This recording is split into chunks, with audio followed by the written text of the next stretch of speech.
세상을 바꾸는 정치수다 팟캐스트 정치알을 바꾼다. 118회 방송 시작하겠습니다. 118회 방송은 정청래의 키워드 분석을 중점으로 들어가 보겠습니다.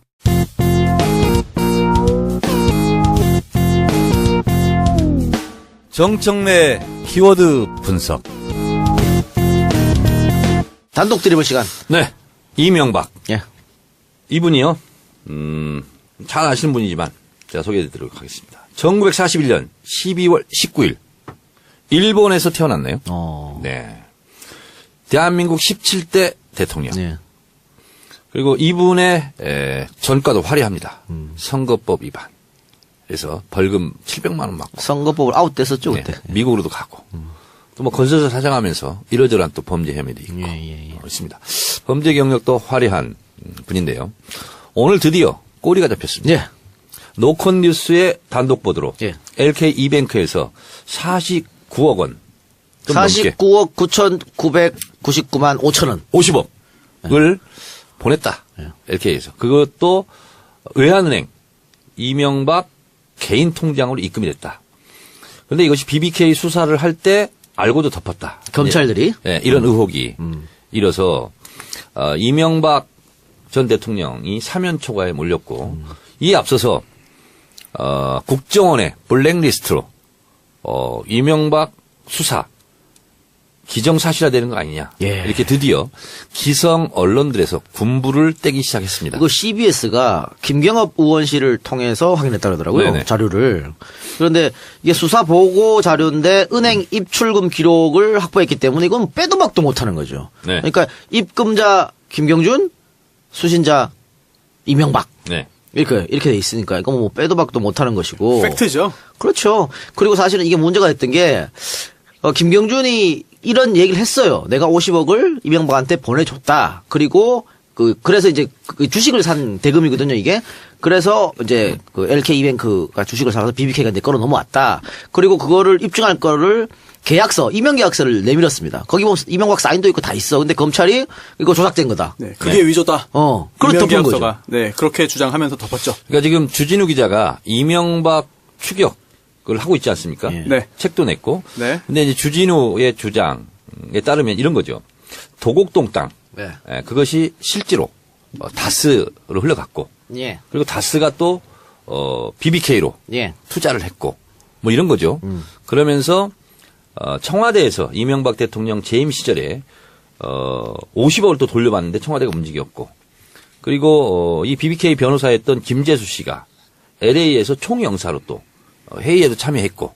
뭐 이런 각종 의혹들이 지금 본물처럼 쏟아져 나오고 있는데요. 제가 이명박 키워드 분석을 하려고 쭉 프로필을 봤더니 이분이 좀 뭐가 좀 본인의 과거가 부끄러웠던지 참 명예 박사가요. 하나, 둘, 셋, 넷, 다섯, 여섯, 일곱, 여덟, 아홉 개. 여기 나타난 것만 명예 박사가 9개. 이름이 명박이니까. 그래서 명박인가? 네. 보니까 이 명예 박사도요 아주 다양하게 봤습니다. 뭐 들어보지도 못한 대학이야. 아디스 아바바 대학교 환경학 명예 박사, 파리 제7대학교 예술 문학 철학 고전학 명예 박사, 조지 워싱턴 대학교 행정학 공공 서비스 분야 명예 박사, 우즈베키스탄 세계 경제 외교 대학교 경제학 명예 박사, 상트 페테르부르크 대학교 명예 박사, 목포대학교 경제학 명예 박사, 몽골대학교 경제학 명예 박사, 국립유라시아대학교 명예 박사, 성황대학교 경영학 명예 박사. 그만해요. 아니 짜증나. 왜 이렇게 명예 박사를 많이 받았냐고. 아디스아바바는 에티오피아 아닙니까? 그렇죠. 그렇죠. 그래서 이분의 그 어두운 과거 예. 이런 것을 좀 이렇게 뭐라 하죠? 그거 보고 포장, 마사지 이런 거 하려고 이렇게 명예 박사학위를 많이 받은 것 같은데 제가 봤을 때는 이번에 꼬리를 잡혀도 단단히 잡혔죠. 아니 LK 이뱅크에서 50억을 이명박 개인 통장으로 넣었어. 예. 지금까지 자기는 실소유주가 아니다라고 주장한 거죠. 그래서 이거는 검찰에서 재수사를 할 수밖에 없을 것이다. 야. 그러니까 그 49억 9,999만 5천 원이 이명박이 갖고 있던 BBK 주식 61만 주인데 이걸 김준일이 샀다는 거잖아요. 네. 근데 그게 100% 주식이니까 BBK 실소유주는 이명박이 되는 거지. 그렇죠. 네. 이명박 전 대통령이 BBK 실소유주였다는 점을 보여주는 증거죠. 아니, 자기 주식 팔아가지고 주식 대금을 자기 계좌로 받았던 거 아닙니까? 아, 빼박이네, 빼박. 그러니까요. 자, 그래서 이런 일들은 대체적으로 많은 국민들이 알고 있었는데 시간도 오래됐고 또 이명박의 위세가 워낙 대단했기 때문에 현직 대통령이기도 하고 그리고 김경준 씨는 또 징역을 살고 미국으로 가 있고 이런 상황에서 이명박 그 저수지 있는 돈을 찾고 다니는 주진우 기자가 지금도 계속 추격을 하고 있고 그 저수지 게임 그 영화도 나왔잖아요. 예. 다큐멘터리 영화. 5만을 돌파했답니다. 벌써? 네. 오. 대단한 거 아닙니까? 다큐멘터리가 5만이 넘으면 실제 일반 영화의 300만 정도 같은 효과가 어우. 있다고 그럽니다. 근데 김어준 총수한테 물어봤더니 10만 명 정도는 다음 주에 가지 않을까. 그렇게 예상을 하는데 이제 영화가 관객들이 많이 들어서 많이 아는 것도 중요하지만 그 정도가 되면 사회 분위기가 형성되고 그래서 검찰 재수사를 하지 않을 수 없는 상황이 오는 거 아니냐. 아니, 근데 요것만 지금 까졌는 것도, 50억 까졌는 것도, 검찰이 알고 덮었다는 게 명확하기 때문에, 이거는 검찰 내에서 뭐 특임 검사를 임명하든 뭘 하든, 이거 수사를 해야 될 것 같아요. 그래서 지금 저수지 게임, 또 주진우 기자의 이명박 추격기, 이 대중들의 반응이 어떤지, 저수지 게임 주연 배우가 주진우고요. 네. 제작자가 김어준 네. 총수고, 감독이 최진성 네. 감독인데, 김어준 총수 한번 연결해보죠. 알겠습니다. 광고 듣고 와서 연결합시다. 네. 어디가 안녕하세요. 어디가 또 오셨어요? 오늘 대치동에 행사가 하나 있어서, 행사 있어서. 갔다가 네. 2부에 그래도 빨리 오셨네요. 2부 시작할 때 네. 오셨으니까. 그래서 같이 참여하시기 바라고. 그러면, 총수한테 연결하는 겁니까? 네. 연결하시기 바랍니다. 네, 안녕하십니까. 자, 김총수님, 저 이동영 작가인데요. 네, 예, 그 저수지 게임 지금 만들었는데, 반응이 괜찮다고 들었는데 어떻습니까? 반응은 뜨겁고 폭발적이죠. 아, 5만 돌파했다 들었는데, 네, 어제 어제 돌파했어요. 5만이면은 어떻게 만족하세요, 지금? 아니지. 뭐 만족할 정도는 아닌데, 네. 우리나라 다큐 역사상 관객 수가 10만이 넘은 영화가 10편이 안 돼요. 네네네.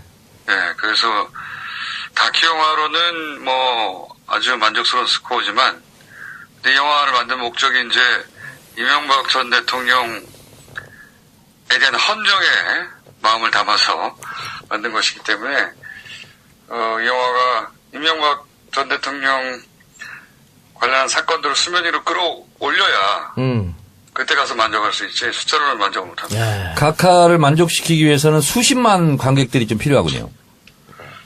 저희는 최소한 50만 정도는 들어줘야 된다고 생각합니다. 그 영화를 보고 난 관객들의 반응은 어떻던가요? 뜨겁고 폭발적이라니까. 본인만 뜨겁게 느끼는 거 아니에요? 아니에요. 예. 이게 이제 주진우 책에도 뭐 일부 거론됐던 내용인데, 영상으로 보면 훨씬 쉽고, 그리고 주진우가 또 글을 못 쓰기 때문에, 네. 영화를 보면, 그 사건이 왜 문제였는지, 그리고 왜 중요한지. 이 사건은 사실 이명박 정부 시절, 드셨던 수많은 건들 중에 가장 작은 축에 들어가는 사건이거든요. 210억 정도. 농협. 그리고, 네. 네, 농협. 임기 초기에 일어났던 일이고. 그래서 이제, 숙련되면서 점점 이제 국가기관들을 동원해서 노련하게, 그리고 절차적으로는 큰 하자 없이 했던 다른 건들보다는 훨씬 투박하고 민간인들이 동원돼서 구멍이 많아요. 네. 그래서 이 사건을 추적해 들어가면, 다른 건들과 결국 맞물리는 지점이 있어요. 우려왕릉을 찾을 거다 이거지. 네, 이 돈이 어디로 갔느냐 따라가다 보면 다른 건들 돈이 어디로 갔느냐 하고 만나게 되거든요. 그러니까. 그래서 사건의 그 규모는 작은데 수사하기도 좋고, 그리고 이 사건을 따라가면 나머지 큰 건들도 실체가 드러나게 된다. 돈이 모이는 저수지가 드러나게 된다. 그런 의미로 저수 게임이라고 제목이 정해지고. 근데 뭐 주진우 기자가 책도 썼고 뭐 김총수가 영화도 만들었고 이렇게 하는데 생각보다 다른 언론에서 잘 안 받아 쓰는 것 같아요. 생각보다가 아니라 원래 잘 안 받았습니다. 예. 그 이유는 뭐라고 생각하세요? 글쎄, 여러 가지 이유가 있겠죠. 우선, 언론들이 이 사건에 관심이 없었고, 기자들이. 예. 잘 몰라요, 기본적으로는. 예. 첫 번째는. 그리고 두 번째는 이제 주진우가 재수없는 거죠. 네가 이렇게 잘났어? 이런 것들. 이런 것도 있을 것이고. 그리고 이제 사건이 오래됐고, 그리고 관심이 없어서 자료도 없고 하다 보니, 막 따라 쓰기도 어려워요. 예. 네, 기본적인 취재가 안 돼 있으니까. 하고 싶어도. 그런 점도 있고. 근데 가장 큰 이유는 이제 주진우가 재수 없는 거죠. 그 김총수의 재수 없으면 거기 포함 안 되나요? 그것도 크게 포함됩니다. 아니, 근데 제작자로서 예.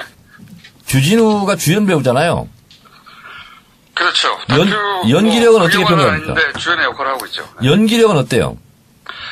연기력은 제가 보기에는 경찰청 사람들의 이제 잡범 있잖아요. 네.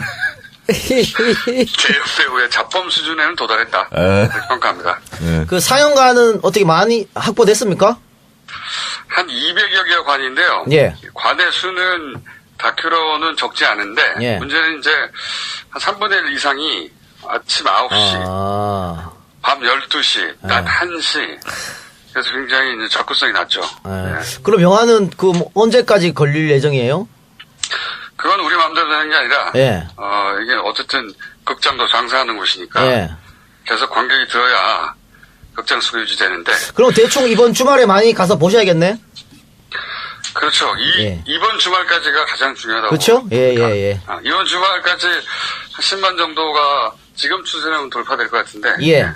10만 정도 돌파되면 상업적으로도, 극장에서 무시할 수 없으니까. 네네. 오래오래 살아남겠죠. 김총수, 저도 내일, 예. 오늘 하려고 했더니 오늘 안 되더라고. 내일 그래서 대각선으로 저도 예매하기로 했습니다. 그러니까요. 제가 계속 주장하는 바인데, 네. 이렇게 바쁘신 분들이 직접 극장에 가기 어렵잖아요. 예를 들어, 제주도 9시, 아침 9시 이런 조주 어떻게 갑니까? 그렇지. 네, 그만 그런 사는 분들은 거지. 그냥 카드가 있잖아요. 카드만 보내세요. 저희는 수고스럽게 직접 아침에 가라고 얘기 안 합니다. 그렇지. 카드만, 우리에게는 카드가 있다, 인터넷과. 근데 저기 정 의원님 그 대각선이라는 거는 뭐 한쪽 선만인가 이게 양쪽 선 다인가? 극장 있잖아.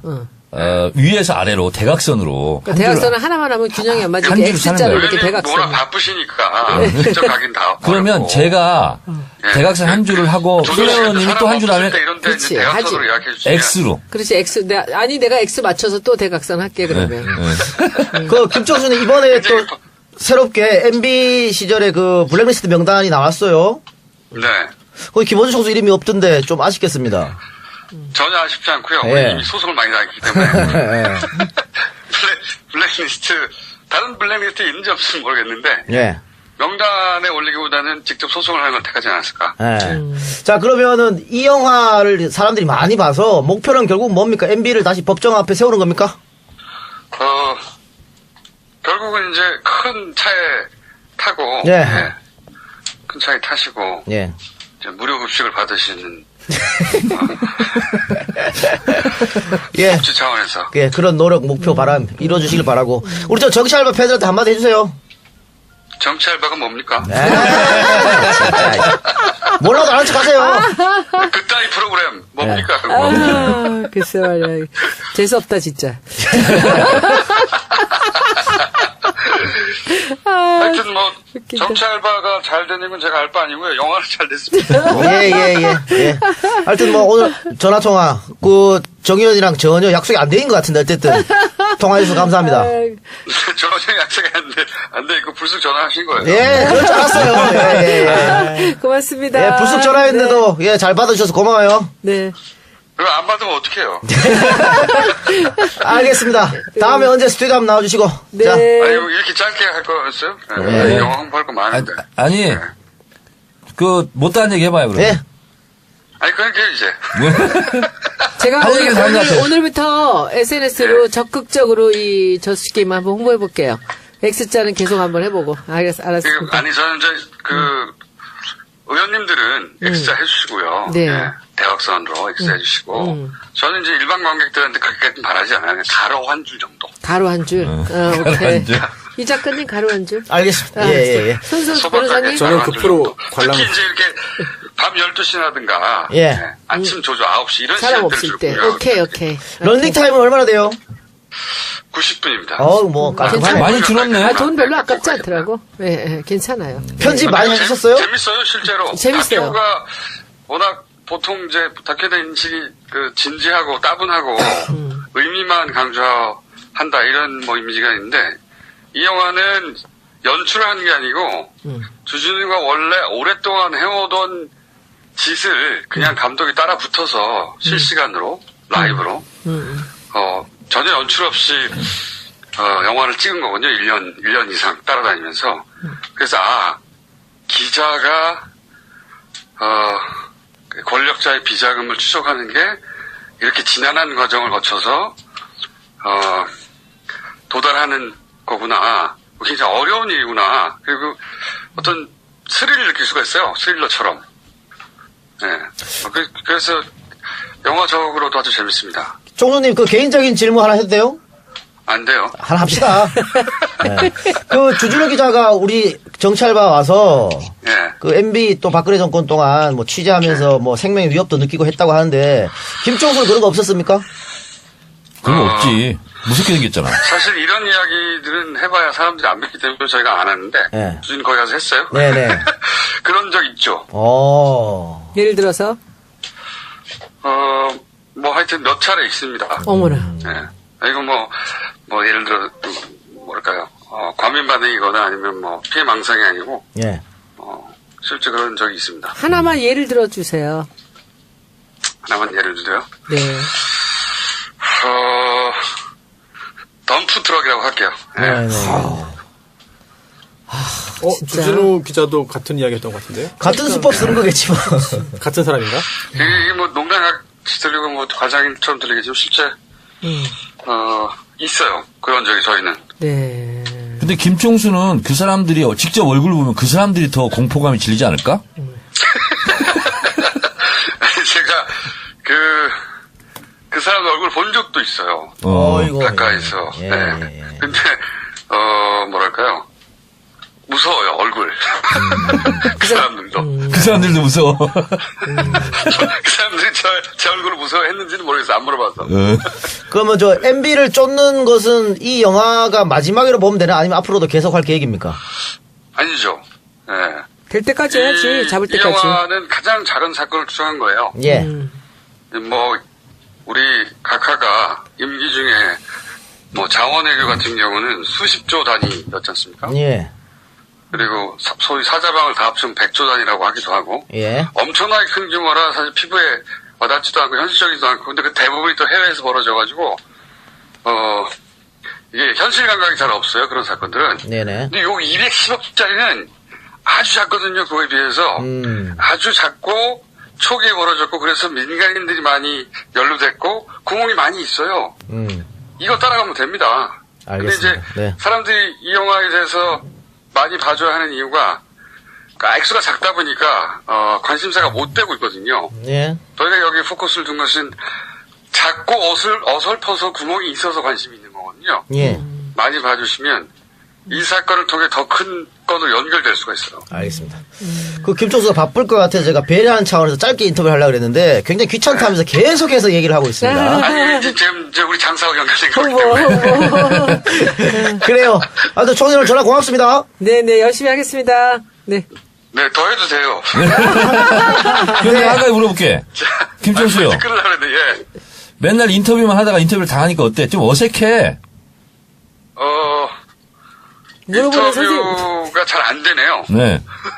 약간 수줍어하는 느낌이 좀 드는데요? 원래 수줍어요. 아, 그런가요? 수줍어하는 걸 느낀다고요? 약간 좀 그래. 아. 원래. 제가 원래 수줍어요, 사람이. 네. 사람이 수줍어요. 그래요. 알겠어요. 이제 그만해요. 들어가세요. 오늘 고맙습니다. 예, 예. 자, 그럼 각자 꺼지기로 합시다. 예, 예, 예, 예. 안녕하세요. 네, 김총수랑 통화했고, 뭐 생각보다 영화가 잘 된다고 하니, 다행스럽네요. 두 분은 보셨어요? 아직 못 보셨어요? 봤어요. 보셨어요? 시사회 갔었는데요. 이제 210억이 이 이명박 비리 혐의로 보면 굉장히 작은 액수라고 김총수 얘기하잖아요. 근데 이게 검찰에서 관심을 가지면 금방 뭔가를 잡아낼 수 있는, 그리고 거의 다 드러나 있는 상태예요. 그래서 쉬운 건부터 시작한 것 같아요. 그렇군요. 그래요. 자, 그러면 두 번째 키워드 분석. 핵 보유국. 북한이 6차 핵실험을 했습니다. 그리고 이제 전문가들은 한 차례 더 핵실험이 있을 수도 있다. 근데 한 6, 7차 이렇게 핵실험을 하는 것이 굉장히 자주 하는 겁니다. 그래서 다른 나라 핵보유국 같은 경우 그렇게 많이 하지 않습니다. 왜냐하면 핵 능력을 인정받으면 더 이상 할 필요가 없거든요. 예. 그리고 내부적으로 기술만 익히면 이렇게 되는 건데, 결국은 북한이 핵실험을 계속하고 하는 이유는 북한의 의도는 분명합니다. 예. 핵 보유 국가로 인정받고 그 상태에서 미국과 대등한 상태로 북미 수교를 통해서 평화협정을 하자. 그래서 체제 안전을 보장하자. 이제 이런 건데, 우리가 보통 말할 때는 북한이 체제 안전 보장 얘기하는데 북한은 이런 얘기하면 펄쩍 뜁니다. 뭐냐면 우리가 미국의 체제를 보장해 줄게. 그러니까 너희들도 북한 우리를 적대시하지 마. 이런 겁니다. 그러니까 우리보다는 한 차원 더, 한 걸음 더 나간 이런 상태로. 근데 속내는 그게 아니죠. 그렇죠. 예. 그래서 핵실험 이후에 북한 미나협에서 공식적으로 성명을 발표했는데, 이번 핵실험을 통해서 또 ICBM 대륙간 탄도미사일을 위협함으로써 미국과의 총결산을 우리는 꾀하고 있다. 이렇게 얘기했고요. 남한에 대해서는 우리 성가시게 하지 마라. 남한 우리는 니네 상대하지 않는다. 예. 게임이 안 된다. 뭐 이런 투로 지금 북한이 상당히 좀 오만한 태도로 지금 이야기를 하고 있습니다. 근데 이제 우리로서는 북한이 핵보유국으로 인정받는 순간 체급이 달라집니다. 대한민국과 북한은. 그래서 우리로서는 정말 바라지 않는 상황인데, 우리는 바라지 않는 상황입니다만 대부분의 전문가들이 네. 이미 다 갖고 있다고 봐야 되는 거 아니냐? 사실상 북한은 핵 보유국이다라고 얘기를 하고 있고, 1년 전에 미국의 정보국장도 예. 북한의 핵을 인정하고 이제는 동결로 가야 된다. 그리고 미국의 대체적인 안보 전략 전문가들도 그러한 시각인 것 같아요. 94년에 그렇게 핵동결로 갔었죠. 네, 그렇습니다. 근데 지금은 2005년 9.19 공동성명을 통해서는 북한의 완전 폐기, 이걸 네. 합의했었는데요. 지금은 북한은 그걸 응하지 않습니다. 왜냐하면 우리가 핵을 갖고 있는 상태에서 핵을 동결하는 거는 대화를 할 수 있지만 핵을 완전히 폐기한다는 것은 안 된다. 북한이 우려하는 것은 리비아의 카다피나 그렇게 되는 거죠. 이라크의 사담 후사인처럼 네. 실제로 대량 살상 무기가 없다는 것이 증명돼서 미국이 쳐들어온 거다. 그래서 국가의 지도자를 죽인 거다. 우리는 그렇게 당하지 않는다. 이제 북한은 이런 입장인 것 같아요. 그래서 네. 문제가 더 꼬였습니다. 오히려 협상 카드를 활용하겠다는 얘기죠. 네, 그렇습니다. 그런 건데, 그러면 전 세계적으로 핵 보유국을 공식 비공식적으로 인정받는 나라는 8개 나라입니다. 예. 그러니까 NPT 핵 확산 금지 조약, 이것이 1968년 9년에 이제 조약이 체결돼서 지금까지 핵을 가지고 있는 나라 이외에는 갖지 말아야 된다 하는 거죠. 그래서 이건 안보리 상임이사국하고 똑같습니다.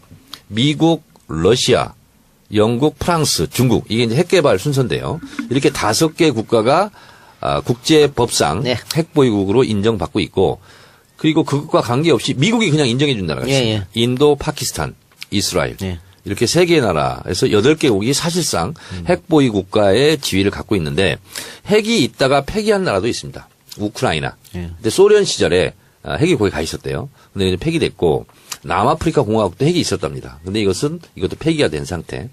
그러니까 지금 북한으로서는 9번째 핵 보유 국가 지위를 얻고자 이렇게 끊임없이 지금 도발을 하고 있는 거죠. 그러니까 북한으로서는 그 파키스탄의 전례를 따르겠다. 네. 이런 생각인 것 같아요. 네, 그렇습니다. 그러니까 파키스탄 같은 경우는 아프가니스탄에 들어가야 되니까 파키스탄 인접 국가지 않습니까? 그러니까 파키스탄의 여러 가지 도움을 미국으로서는 받아야 됐기 때문에 아마 그런 것에 대한 후과로 예. 핵을 이제 묵인해 준 상태가 아닌가. 그렇게 예상이 되는데, 이 북한의 이제 핵 실험과 관련해서 지금 자유한국당 홍준표 대표가 전술핵을 도입하자, 그리고 온라인 서명 운동까지 벌이고 있어요. 그래요? 예. 근데 이 전술핵 재배치 주장은 백해무익합니다. 그 이유를 제가 짧게 말씀드리면 첫 번째 전술핵을 배치한다고 해서 북한 핵을 막을 수가 없습니다. 전술핵을 이게 들여오면 북한 핵이 갑자기 중단합니까? 없앱니까? 그렇죠. 그게 아니죠. 그리고 어차피 우리는 91년도에 전술핵을 폐기함으로써 실제로 미국의 핵 우산에 들어갔잖아요. 예. 핵 우산이라 하면 이지스함 같은 경우가 동해상에 오는데 지금 자유한국당이 주장하는 한국 내의 전술핵 재배치 양보다 이지스함 한 대에 있는 핵무기가 더 많습니다. 네네. 그래서 실제로 우리 땅에 전술핵을 갖다 놓고 뭐 사용하나 그 바로 옆에 동해에서 이지스함에서 사용하나 똑같은 거예요. 그래서 북한 핵을 제재하거나 동결하는데 아무런 효과가 없다 이렇게 되는 거고요. 이 만약에 전술핵이 들어오면 가장 웃을 나라는 일본 아베입니다. 그렇죠. 핵 도미노라고 그러죠. 그렇죠. 그럼 대만 우리도 갖겠다. 미국 일본 우리도 갖겠다. 해서 이것을 막을 방법이 없어요. 명분만 주는 거고. 또 하나는 전술핵을 들여오는 순간 북한 핵 가지는 게 잘못됐다 하고 우리가 지금까지 비판했지 않습니까? 오히려 북한에게 핵에 대한 명분만 줄 뿐이다. 이런 거기 때문에 전술핵 재배치 논란은 그야말로 국익 차원에서 전혀 도움이 되지 않는 백해무익한 주장이다. 그때 90년대가 갖고 있었던 것도 미군에서 갖고 있었던 건데 네. 그걸 갖고 간 거 아니에요. 네. 그러니까 다시 미국에서 달라고 그러면 절대 그 미국 안 줄 거고. 네. 근데 여기서 또 우리 청취자분들께서 핵과 전술핵의 차이를 모르는 분이 계실 수 있으니까 핵과 전술핵의 차이를 좀 간단히 설명해 주세요. 전략 핵이라 하면 실제로 대륙간 탄도미사일 등 중량의 핵무기를 얘기하는 거고 예. 전술핵은 그보다 규모가 굉장히 작은 그러니까 보통 이번에 북한에서 발사한 수소폭탄이라고 하지 않습니까? 우리 기상청에서는 5.7의 강진이라고 그러고 미국에서는 6.1 그리고 일본에서는 6.3 이렇게 주장을 하는데 이 정도 되면 100킬로톤 이상 그러니까 100킬로톤이라는 것은 1킬로탄이 TNT 1000킬로톤이거든요. 근데 전술핵 같은 경우는 보통 일자리 숫자 뭐 1킬로톤도 될 수도 있고 5킬로톤 될 수도 있고 근데 뭐 어쨌든 이것도 핵은 핵이니까. 핵은 핵이니까 굉장히 큰 이제 피해가 예상이 되는데 그런 소량화된 경량화된 전술적으로 단타를 쓸 수 있는 이런 거죠. 근데 전략 핵무기 같은 경우는 그야말로 뭐 한반도로 집어 삼킬 만한 그런 위력적인 그런 가공의 무기인 거죠. 갑자기 생각나요. 옛날에 그 92년 대선 때. 네. 뭐 또 당연히 북한 얘기 나왔을 거 아니에요. 그래서 그 패널에 YS가 그 후보로 참석했는데 패널이 물었죠. 그 YS 후보자한테 핵과 전술핵의 차이점을 설명해 달라고. YS가 알 리가 있나. 당연히 설명 못하고 오히려 짜증냅니다. 그 물어본 기자한테. 아, 그거 참 모른다니까 그거. 그런 사람이 대통령이 됐어요. 가장 최근에 핵보유국으로 인정받은 NPT에 중국 같은 경우가 1964년 10월 16일 위구르 지역에서 이제 핵실험을 했거든요. 그리고 러시아 같은 경우는 차루 분바라고 들어봤습니까? 예. 차루 분바가 지금까지 핵실험한 것 중에서 가장 강력한 핵실험이었다고 합니다. 그래서 64년 중국에서 핵 개발을 할 때도요. 그때 이제 모택동 시절 아닙니까? 미국에서 북한에게 지금 하는 정도로 유엔 제재한 뭐 결의를 하자, 베이징 뭐 폭격하자 뭐 그래서 별별 얘기를 다 했다는 거예요. 그래서 그러나 모택동은 이 핵만이 살 길이다. 모택동 체제의 안정을 보장받으려면 이 핵을 만들어야 된다 해서 극구 핵을 만든 거예요. 자, 그런데 이 핵이 얼마나 전 세계의 국가의 위상을 갖냐면요. 핵이 있고 없고에 따라서 실제로 발언권이라든가 여러 가지가 굉장히 위상을 달리하는 거예요. 파키스탄 무슨 발언권 있어요? 그 주변 국가에서는 대단한 거죠. 인도 같은 경우도요. 인도야 그렇지만. 예를 들면 파키스탄이 핵이 있어요. 아프리카 핵이 있는 나라가 없잖아요. 그러니까 핵을 가진 나라는 핵을 갖지 않는 나라에 대해서는 엄청난 상대적 우월성을 가지고 있는 거예요. 그리고 실제로 이 핵 개발 역사를 제가 공부하다 보니까 미국이 1946년 7월 6일 날 처음으로 핵 실험에 성공했거든요. 이게 아인슈타인 편지를 쓰면서 독일에서 먼저 핵을 가지면 큰일 난다.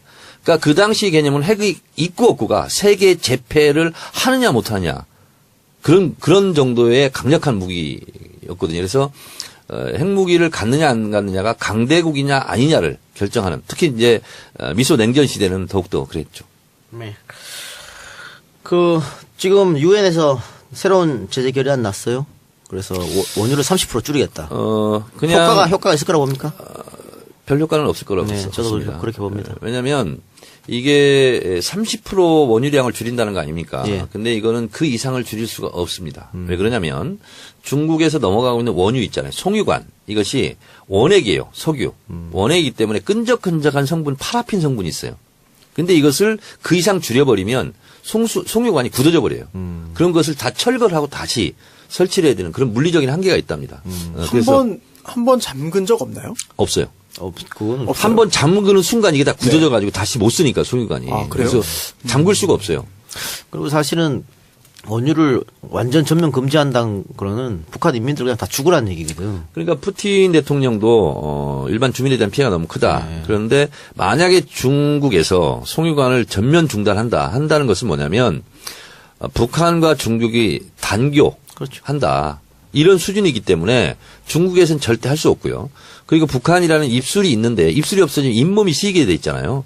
그래서 중국으로서는 절대 그것을 원하지 않는 것이고 러시아 같은 경우도 실제로 이 북한이 핵유기가 있으면서 그리고 사드 배치 이런 거 되면서 블라디보스토크 그쪽 있잖아요. 극동 지역으로 군사력을 되게 증강 배치했습니다. 그래서 중국과 러시아에서는 지금이 가장 높은 수준의 제재에 동참하는 것이다. 그 이상은 어렵다. 네, 그리고 어렵다. 사실 100% 원유 중단하면 북한 정말 대량 난민 사태가 국경지대에 일어날 수도 있어요. 근데 지금 1년치는 이미 비축해 놓고 있어서 그다 뭐 위에 사람들이 써먹겠지 뭐 그게 일반 주민들한테까지 이어지겠습니까? 근데 손수 변호사가 그 말씀 하시니까 YS가 한때 이렇게 얘기했습니다. 남북 철도를 연결하자. 그러니까 그 철도 타고 인민군 내려면 어떡하냐. 이게 굉장히 좀 무식하신 말씀이셨어요. 자, 근데 북한을 갑자기 붕괴시키자. 말은 시원할 수 있어요. 북한이 우리는 갑자기 붕괴되는 것을 대한민국의 국기상 막아야 되는 거예요. 왜 그러냐면 난민 문제가 발생하잖아요. 예. 그럼 결국 북한 정권이 갑자기 붕괴하고 갑자기 폭망해버리면 결국 그 사람들이 어디로 오냐. 한강에 옵니다. 정세현 통일부 장관의 주장에 따르면 10만 명 정도가 한강에 텐트를 치면 한국 경제는 감당 능력을 상실한답니다. 근데 10만 명만 오겠어요? 100만 명, 200만 명, 500만, 북한 인구가 2,400만이에요. 저는 한 500만 정도도 넘을 수 있다고 봐요. 뗏목 타고. 그러면 한강에 오잖아요. 그 사람들을 어떻게 해? 우리가 먹여 살려야 되는 거예요. 이거는 대한민국의 경제 재앙입니다. 재앙. 그래서 지금 통일 전문가들은 갑작스런 통일을 해서도 안 된다. 이렇게 주장하는 분들이 많아졌어요. 왜냐? 준비가 안 돼 있으니까. 준비가 안 돼 있으니까 우리가. 예. 실제로 법조계에도 그 통일 관련된 준비를 하는 분들이 계시거든요. 근데 뭐 정치적인 성향이야 뭐 저와 많이 다른 것 같은데 거기서도 이제 설문조사 같은 걸 돌려요. 저번에 제가 하나 받은 게 뭐냐면 급작스럽게 통일에 준하는 상황이 되면 이제 북쪽에서 이제 내려올 거잖아요. 예. 그때 내려오지 못하게 차단하는 거. 이게 과연 헌법적으로 타당하겠느냐라는 뭐 그런 설문도 한번 돌린 적도 있고 그렇고요. 헌법 3조에 대한민국 국민이거든요. 네네 그렇죠. 북한 주민들도. 그래서 이제 거주 이동의 자유라든지 이런 것에 대해서 뭐 과도한 침해냐. 근데 물론 의도는 과도한 침해 아니다. 막을 수 있다. 막아야 한다는 게 이제 깔려 있는 건데 그런 생각을 하는 분들도 있고 뭐 준비를 많이 하고 있어요. 법리적으로도. 그리고 또 하나 제가 아까 착각을 했던 게 이게 연합뉴스 기사를 보니까 2006년에 이제 북한의 그 1차 실험 있었다고 하는데 10월 9일 날. 네. 그때 실제로 중국이 그 송유관을 통한 그런 그 북한 원유 공급을 줄였다고 합니다. 줄였어요. 네, 그거를 아예 끄는 건 아니고 중단은 아니고 줄였다고 하는데 또 줄이자마자 또 바로 또 북한에서는 또 상당히 또 중국에게 또 여러 가지 그런 사정했다라는 이야기가 나올 정도로 정말 북한의 그런 명줄이긴 한 것 같아요. 석유 없으면 뭐 아무것도 할 수 없이 그건 북한에서 당연하겠어요. 가장 두려워하는 게 사실은 원유 중단입니다. 근데 이제 제가 1급 비밀이기 때문에 다 말씀드릴 수는 없는데 그렇게 할 수가 없다 이런 거고 또 하나는 러시아 같은 경우도 지금 이제 원유 이제 수입 국가로 이제 뚫었고 중동에서 송유관이 있습니까 러시아도? 러시아는 그건 아닌 것 같아요. 유조선으로 가나요? 네네. 근데 중동에서 이제 원유 수입을 하고 있어. 예. 원유 수입 국가를 다각화했어요 북한이. 그래서 나름대로 대비를 다 하고 있는 겁니다. 근데 뭐 중동 거는 이번에 유엔에서 제재하면 끊어질 것 같은데 중국하고 러시아는 못 끊어지니까 이번에 제재할 때 중국하고 러시아하고 굉장히 협상을 오래 했다더라고요. 그러니까 이번에 어쩔 수 없이 유엔 안보리 상임이사국 5개 국가 중에서 한 국가라도 비토권을 행사하면 이게 통과 안 되잖아요. 네. 그래서 어쩔 수 없이 제재 수위를 굉장히 낮췄는데 예를 들면 이런 것이 가장 센 거예요. 원유 중단, 섬유 석탄 중단. 더 센 게 뭔지 아세요? PSI. 그러니까 북한 선박이 진행할 때 유엔 점검하는 거네요. 그렇죠. 무기를 들고 가서 북한 배를 수색하는 거예요. 그건 군사 충돌로 바로 이어지거든요. 근데 그런 부분은 이번에 빠져 있어요. 그런 부분을 지적하는 사람도 많더라고요. 예. 그 실효성이 있겠느냐, 네. 뭐 이런 얘기가 있던데. 그래, 하여튼, 그러면 오늘 여기까지입니까? 네. 예. 그러면 연관돼서, 손혜원님 사드 문제 때문에 상주 방문했어요? 그 옛날에 갔었잖아요. 그거? 옛날에 갔던 그게 거? 지금 요새 어저께 저기 국회 대정부 질의에 2번이나 영상으로 나왔어요. 왜요? 아유, 난 정말 그 치졸한 인간들이. 자유한국당? 그것도 김무성하고요. 김성, 누구야? 김성태? 이분 두 분이 그걸 영상을 국회에다 틀었어요. 춤추는 거? 춤추는 거를. 근데 그때 우리 외곽계요. 성주분들 뭐 정말 엄청나게 매일같이 밤마다 나와서 이제 있을 때 우리 초선 의원들이 몇 분이 이제 같이 가자 해서 가는데 이제 제가 주변에 또 우리 지지자들 중에서 같이 가서 돕겠다고 해가지고 가발이랑 다 사갖고 준비해서 이 국회의원들이 무너져야 국민들이 좋아한다고 그래서 그 노래를 녹아봐. 우리 정 의원님 잘하시고 노래 가사 바꿔 부르기 그거를 저기 오셨어요. 저분이 그 노래 가사 전자파에 튀겨 죽는 난 요새 와서 그걸 다시 봤네. 그거 다 하나하나 써가지고 저분이에요. 저분. 다 써가지고 해서 거기서 그 가발 쓰고 노래 부르는데 우리 앞에서 리드하셨던 분이야. 우리가 정말 그 할머니들 우시면서 그냥 같이 그렇게 하고 왔거든요. 근데 저한테 이거 질문 한 번만 해주세요. 사드에 대해서 어떻게 생각하냐고. 어떻게 생각하세요? 저 반대입니다. 저는 반대고요. 사드가 하나도 도움 안 된다고 생각해요. 지금도. 그런데 박근혜 전 대통령이 뭔가 뒤에다 숨기고 사드를 하나 사람들하고 소통도 없이 들여오려고 했을 때 하고 지금 그 문재인 대통령이 어쩔 수 없지만 뭐라고 말할 수도 없이 할 수 없이 그렇게 할 수밖에 없는 상황을 우리가 이해할 수 있잖아요. 지금은 좀 참아줘야지 가만히 무슨 일이 있을지. 그 대정부 질문에서 왜 틀은 거예요, 그거를? 조롱하려고? 조롱하려고. 아이고. 니네 이렇게 반대하고 지금 뭐 왜 하냐 이거야. 아니, 찬성하면 자유한국당은 사드 찬성이 당론이잖아요. 그러니까 근데 왜 그러는 거야? 저는 요즘에 그 생각을 많이 해요. 이 국회의원들이라는 사람들의 덕목이 도대체 제가 생각했던 것보다 물론 굉장히 많이 아래인데 도대체 어디까지 가나. 무슨 이 사람들이 인간적으로나 인문학적으로나 도대체 이 사람들 머릿속엔 뭐가 들어있을까? 저는 그 생각이 너무 많이 들어요. 오늘 또 여러 가지 일들이 일어났는데 그 사드를 그러면 저한테 좀 물어봤으면 좋겠어요, 누가. 난 대답을 일부러 나가서 제가 할 수는 없잖아요. 왜냐하면 저는 지금도 사드가 그렇게 크게 도움이 안 된다고 생각하고 사드를 성주에 놓는 건 반대입니다. 그러나 지금 문재인 대통령이 지금 사드를 설치하는 것은 우리가 선택의 여지가 없는 거예요, 지금은. 우리 기다려야죠. 왜 그러는지 좀 있으면 더 알게 될 것이고. 그래서 저는 여기에 대해서는 굳이 제가 이러고 저러고 얘기 안 합니다. 그 박기영 후보에 대해서는 여러 대세가 가니까 제가 도움이 좀 됐으면 좋겠다 하고 했지만 지금 또 이렇게 인사 문제에 문제 있는 사람들 많이 생기지만 그거 제가 어떻게 이러다 탁현민이고 이런 사람 어떻게 하겠습니까? 알아서 하셔야죠, 그거는. 그죠? 사드도 똑같습니다. 그게 저 개인적으로 물어보면 저는 반대입니다. 그러나 이게 정부 차원에서 지금 뭔가 어떤 생각이 있고 그리고 우리 국민들한테 소소하게 설명을 못할 만한 여러 가지 이미 또 저질러진 일들도 있을 거고 또 다 얘기할 수 없는 부분이 있을 텐데 이렇게라도 해야 된다라는 여러 가지 이제 당위성을 갖고 있겠죠. 예. 그래서 저는 가만히 참고 있습니다. 그래서 어제 그걸 보고요. 특히 2번이 틀어졌어요. 그 대정부 질의에서 2번이 그 영상이 틀어졌는데 나는 그 영상 부끄럽지 않아요. 진짜로.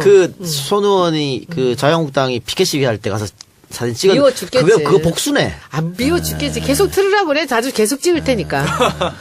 그 사람들이 그거 사진 찍을 때, 손 의원이 찍을 때, 성주 가서 춤이나 춰야! 이랬었거든. 그랬었어. 그렇죠. 그냥 복수하려고 그랬단 옛날에 말이야. 진짜 사실 좀 여기서 같이 춥시다라고 내가 하고 싶었어, 진짜. 하여튼 총선이 빨리 왔으면 좋겠습니다. 빨리 와가지고 자유한국당 또 확 쓸어버리게. 3년 뒤에 강남으로 가나요? 나는 이제 사실은 그때 저는 국회는 안 나올 건데 제가 우리 당에서 원한다면 제가 한번 쓸어버리는 거 한번 해보고 싶어요. 그래. 진짜. 저희 동네 한번 나오시면. 아니, 안 나가는 거 네, 말고 안 나오세요? 쓸어버리는 거 해줄게, 내가. 나가는 거 말고, 서초, 나가는 거 서초? 말고. 서초. 이혜원 나가는 지역구? 거 말고, 예, 예. 나가는 거 말고 쓸어버리는 거. 그래서 내 요새 국회의원들한테 옆에서 계속 제가 옆에서 그래요. 열심히 하시면 제가 다음번 총선에서 유세차 같이 타드릴게요. 이러면서. 알겠습니다. 자, 그러면 광고 듣고 와서 우리 얘기 계속하겠습니다. 우리 방송 다시 돌아와서 요즘에 그 강서구의 특수학교 설립이 아주 큰 논란이 되고 있습니다. 특히 강서구 해당 지역 국회의원인 김성태 의원의 아주 이상한 행보와 행동으로 국회의원이 목당그려서 뭐 욕을 얻어먹고 있는 상황인 것 같기도 한데, 만약에 두 분 의원님들 내 지역구에 이런 거 들어온다면 김성태처럼 이렇게 하시겠습니까? 솔직하게 말해 주시기 바랍니다. 그쪽 장애인 어머니 주장을 보니까 김성태 의원이 그 학교 부지를 마련해 주긴 했대요. 근데 공원 부지로 했다는 거죠. 공원 부지는 할 수가 없죠. 그러니까 좀 우롱한 게 아니냐 이렇게 이제 또 분노하는 것 같아요. 그러니까 여기는 또 김성태 의원 같은 경우에는 이거 장애학교는 혐오시설이니까 들어오면 집값 떨어진다. 뭐 이런 논리에 항의하는 사람들 쪽으로 손을 들어준 것 같아가지고 혹시 뭐 마포에 이런 거 들어온다 그러는데 마포에는요, 대한민국에서 가장 우수한 장애인 학교가 있습니다. 벌써 있습니까? 마포 우진학교라고 있는데 제가 다른데 아무데도 못 가도 여기 졸업식은 반드시 갑니다. 근데 졸업식 가면은 1시간 내내 울다 와요. 그 얘네들이 그 휠체어 앉은 채로 정말 정말 우리 여러 아주 굉장히 심각한 그런 중증의 중증도 장애인들이 있고, 오는데 엄마들은 그 아이들이 여기 학교를 다니는 것에 대해서 그렇게 감사하고 행복해해요. 그렇지. 근데 실제로 제가 내일 이제 우리 교육부 장관께서 그 우진 학교로 오신데 이 가장 모범적으로 운영되고 있는 학교입니다. 근데 아마 정 의원도 잘하실 거예요. 제가 지역구 행사 다른 데는 좀 줄여도 여기는 절대로 안 줄이는데 근데 내일 장관님이 오시는데 마포에서 어떻게 이렇게 우진 학교를 잘하고 있는지를 보시러 오신대요. 이 문제 때문에. 그래서 제가 간다고 올렸더니 여기 지금 댓글들이 계속 달리는데 자기는 그 옆에 아파트에 사는데 한 번도 그 학교에 문제가 있거나 그 학교가 불편하다고 생각한 적이 없었다는 거죠. 왜 이렇게 우리가 사회적 약자들한테 이렇게 야비하게 구는지 정말 저는 이해가 안 됩니다. 그리고 실제적으로요, 그 특수학교 근처에 지역 땅값, 집값 상승률을 비교해 보니까 뭐 다른 지역보다 떨어지고 이거 전혀 없어요. 근데 지금 이러고 사람들이 있어요. 지금 나쁜 손혜원 의원이 사람들이에요. 말씀하신 이제 우진학교, 거기가 이제 중암중학교 옆에고요. 주변에 이제 시형아파트 숲을 이룬 데거든요. 그러니까 그거에 대해서 불만 있는 지역 주민들이 실제로 없습니다. 없습니다. 없고요. 너무 조용하고요. 그 우진학교 학교 간부 엄마들이 제가 현역 때 한번 찾아온 적이 있어요. 뭐냐면 워낙 시설이 좋고 선생님들이 잘해주니까 학교를 졸업하잖아요. 그러면 1년 더 그 학교를 다닐 수 있게 해달라. 그래서 그럼 이제 예산이 필요하잖아요. 그래서 그때 교육부 그 담당 과장을 불러서 같이 상의를 해서 결국은 1년 더 학교를 다닐 수 있도록 했었어요. 졸업하고 네. 나서도. 그 얘기를 지금까지 네. 얘기해요. 그러니까 이게 그러면 초등 아니요, 이제 여러 가지 합해져 있어요. 중등도 다 있고요. 합해져 있어요. 그 그래서 안에서 근데 이제 엄마들이 1년을 해드렸는데 이제 그러면 진짜 학교를 떠나야 되거든. 그래서 이제 욕심은 1년 더 뭐 이렇게 생각을 하고 그러는데 어쨌든 졸업을 한 상태에서 1년을 더 다니는 것도 사실은 예외적인 경우죠. 근데 제 대학 동창이 그 근처에 살아요. 그리고 실제로 중증장애 엄마거든요. 제 대학교 여자 동창인데, 그 아이 보면 그 엄마들이요. 그런 아이 있으면 다른 거 아무것도 못해요. 그래서 실제로 엄마들이 다른 뭐 모임도 못 나가고 애 계속 보살펴야 되잖아요. 근데 그 학교를 보내면 그치, 그 안심을 시간을. 해요. 안심을. 그 엄마의 시간이 생기고 그리고 아이들이 학교에서 너무 기뻐해요. 행복해하고. 그 학교 가는 걸 좋아하고. 그래서 강서구의 그 김성태 의원 지역구에서 그런 문제가 발생을 했다고 그러는데 우리 마포를 보면 저는 우진학교 그럴 일이 꼭 와서 봤으면 없을 좋겠어요. 것 같아요. 네, 절대 없습니다. 그리고 뭐 집값이 떨어졌다는 얘기도 들어본 적도 없고. 동네가 얼마나 평화로운지 몰라요. 그 정원도 아름답고 담도 없어. 그 학교는. 손소 변호사 그 장면 보셨죠? 그 장애인 네. 그 네, 아이를 봤습니다. 가진 학부모가 결국은 무릎 꿇고 네. 좀 하는 거. 그렇죠. 너무 가슴이 아프더라고. 네, 참 무릎 꿇고 사정사정 하는 거죠. 네, 눈물 네, 흘리면서 네. 제발 학교 들어올 수 있게 해달라라고 하는 건데, 이게 실제로 집값이 떨어지는 걸 아마 주된 원인으로 드는 것 같아요. 그런데 또 어떤 조사 결과 보면은 그런 장애인 학교가 들어선다 하더라도 설령 주변 집값에 영향이 없다고 없다. 합니다. 네. 네, 그런 보고까지 있거든요. 네, 그렇다면은 또 해당 제가 김성태 의원과 뭐 전혀 관련도 없고 뭐 없습니다만 그런 갈등이 있으면 좀 해결하기 위해서 발벗고 나서야 되는데 마치 한쪽 편 들어주는 것 같은 그런 뉘앙스를 보이는 것 자체가 좀 무책임한 거 아닌가 생각이 들고요. 또 지금 그 공터가 비어있는 부지가 학교 부지로 되어 있기 때문에 김성태 의원의 공약처럼 한병병원을 아예 설립할 수가 없어요. 조영 교육과도 그런 얘기 했어요. 그건 안 된다고. 네네. 그래서 지금 김성태 의원의 그런 공약은, 지난 총선 공약은, 서울시에서 위원회 열어서 이제 그 용지의 목적을 변경하지 않는 한, 통과되지 않는 한 불가능한 거거든요. 그러니까 사람들 참 못됐어. 그 학부모들이 그렇게 사정하는데 거기다 대고 쇼하지 말아란 말을 어떻게 할 수 있을까. 참. 참. 이게 장애라든지 이런 것들이 남의 일이라고 아유, 그럼요. 이렇게 생각을 하면은 끝도 없는 거고, 그렇다고 해서 또 직접 겪어보지 않았는데 또 아이고 그거 다 제가 또 공감합니다. 저도 다 알아요라고 말하기도 사실은 그것도 어려운 일이고 굉장히 슬픈 일인데 이번 기회에 좀 인식이 좀 변하기를. 더불어 사는 있어요. 사회인데 그게 좀 안 되는 게 상당히 좀 안타깝다는 생각이 들어요. 그리고 또 어떤 뭐 인근에 있는 그런 아파트 단지에서는 또 조직적으로 이제 그 반대 활동을 하고 운동을 하고 있다고 하는데요. 그 특수학교가 들어오는 것에 대해서. 그런데 그 아파트 주민 중에 한 분이 또 아이가 또 장애가 있어서 학교가 설립되면 거기로 들어올 수 있다고 합니다. 결국은 그런데도 그 회비 걷고 뭐 이런 걸 가지고 또 그 장애인 학교, 특수학교 그 반대 또 활동을 또 하게 되는 거거든요. 결국은 뭐 친척이든 지인이든 결국 한 달이 건너면은 다 어딘가에는 또 내일일 수도 있어요. 남의 일이 아니라. 장애는요, 정상적이고 건강한 사람도 사실은 장애 예정자거든요. 왜냐하면 늙고 병들고 그러면 그게 장애거든요. 저희 어머니가 돌아가시기 전에 6년 동안 중풍으로 못 걸고 누워 계셨어요. 뭐 장애죠. 나도 그렇게 될 수 있고, 내 주변의 부모들도 그렇게 될 수도 있고, 그래서, 남의 나라, 남의 먼 얘기, 이렇게만 생각을 안 했으면 좋겠어요. 그렇죠. 예. 저는 인간이 두 부류로 나뉘는 것 같아. 저는 데모도 안 해보고 뭐 진보라고 제가 스스로 생각해 본 적이 한 번도 없는데 가만히 당에 와서 보면은 진보와 보수를 뭘로 가눌까 이제 보면은 자기 이익이 소중한 사람들이 주로 보수가 많은 것 같고 약자를 많이 먼저 생각하는 사람들이 그 진보적인 사람이 아닐까라는 맞아요. 생각을 해요. 예, 맞습니다. 근데 그렇다고 보면은 우리가 약자들한테 이렇게 이기적으로 대해서는 되죠. 안 됩니다. 그게 장애인이 자기가 잘못해서 장애가 된 게 아니잖아요. 누가 언제 어떻게 장애가 될지도 모르는 거고 그러면 있는 자가 없는 자한테 베풀어야 되듯이 건강한 자가 약한 자들한테 베풀어야죠. 이게 말이 안 되는 얘기입니다. 그래서 이거는 제가 보기에는 표가 아무리 중요하고 자기들하고 관련된 뭐 지지자들이 아무리 중요하더라도 제가 보기에는 정치인들이 나서서 이런 식으로 그 정말 추궁받을 만한 그런 행동들을 한다는 것은 전 잘못이고요. 우리 정 의원님이 저는 그 우진학교 1년 일렀다는 얘기를 제가 들었거든요. 근데 내일 이제 장관님 우진학교 오신다고 하니까 저도 너무 반가웠어요. 그래서 제가 다른 스케줄, 국회 스케줄 다 중간에 빼고서는 지금 우진학교 나가서 장관님을 정말 우리 지역에 있는 자랑스러운 학교를 자랑을 하려고 합니다. 그래요. 그 진성준 의원이 열심히 해서 당선됐으면 이런 일이 없었을 거 아니에요.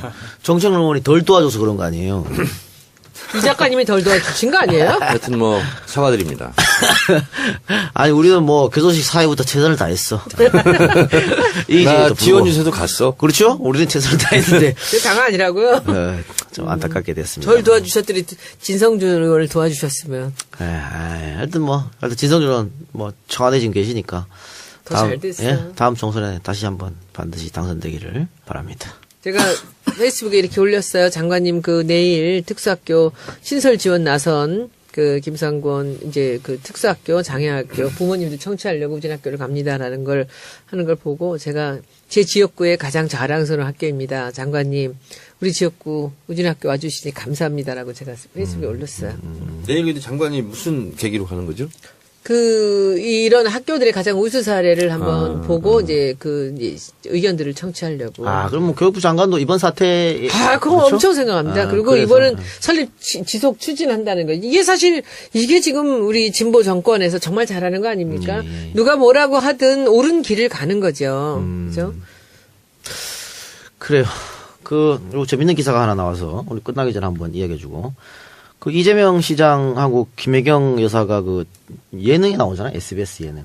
예. 네. 같이 함께. 그래서 뭐 욕도 많이 얻어먹고 있는 것 같은데. 거기서 욕을 또 왜 먹지? 뭐 어쨌든. 근데 여기 그 출연료를 전액 기부하기로 했다 그래가지고 또 기사가 났는데. 의원님. 네. 만약 의원님에게 이런 요청이 와. 월급이 없잖아. 정청래 의원님 월급이 없잖아. 무슨 그런 소리. 아니, 사모님이랑 같이 예능 프로그램에 출연해달라. 다른 수입이 있으면 다 전에. 저는 안 나갑니다. 왜요? 좀 부끄러워요? 나 부끄럽습니다. 그래서 어떻게 이렇게 닭살 돋게 나 못해. 그리고 못해. 전 아유, 못해요. 여기 나오면 서울시장에 당선될 수 있다. 네, 아, 뭐 저는 안 돼, 못해. 못해. 대통령 나가는데 못해. 못해. 못하는 건 못하는 거야. 네, 못해. 그걸 어떻게 해. 근데 문자로는 뭐 여보 사랑해. 그 문자라도 하고 웃기고 있어. 남들 보러 앞에서 못합니까? 못해. 부끄럽습니다. 춤춰만 자꾸 못해. 그래서. 그거 손 의원님 어때요? 날 죽여라. 야, 그러고 보면, 우리도 절대 못할 것 같거든? 죽었다 깨도 못할 것 같은데. 야, 이 시장 하네. 나는 그거 순간 한번 봤어요. TV 돌리다가. 돌리다가 봤는데 순간 있잖아 몸이 떨리더라고. 그게 깜짝 놀라가지고 다시 돌렸어요. 근데 그때 무슨 빨간 옷 같은 걸 입고 나왔어. 근데 그건 참 대단하더라. 난 못해. 못해라도. 선배는 어때요? 아우, 저는. 못해. 여기도 못해. 아니, 저는 그런 섭외가 되게 많이 왔어요. 함께 나와라? 예. 자기야, 이런데? 부인이 많이 예쁘니까. 왔어요. 여러 차례 들어왔는데 제가 말도 안 꺼내고, 예. 물어보진 않았어? 한 번 얘기했더니 아주 경기를 일으키더라고요. 화를 내 막. 네, 그래서 저 애들하고도 나오러 하는 것도 되게 많고 그랬는데 제가 한 번도 그런 거는 안 하지 좋은 것 마요. 같아요. 예. 예, 안 특히 좋은 이제 것 미성년 애들이랑 나가는 건 절대 그게 반대. 힘들어요. 예, 그런 건 위험하고, 뭐 안 좋은 사례를 많이 봐가지고. 그렇죠. 예. 그러니까 저는 우리 아이들 있잖아요. 페북에도 사진 잘 안 올려요. 왜냐면 어떻게 될지 모르니까. 저도 그렇습니다. 아예 네. 사진 자체가 없어요. 손수 변호사는 네. 그 와이프가 정알바 들어요, 요즘에? 안 들어요? 정알바에서 자기 얘기 절대 하지 말라고 그랬잖아. 제가 나가는 거 아무것도 안 봐요. 쿨하다.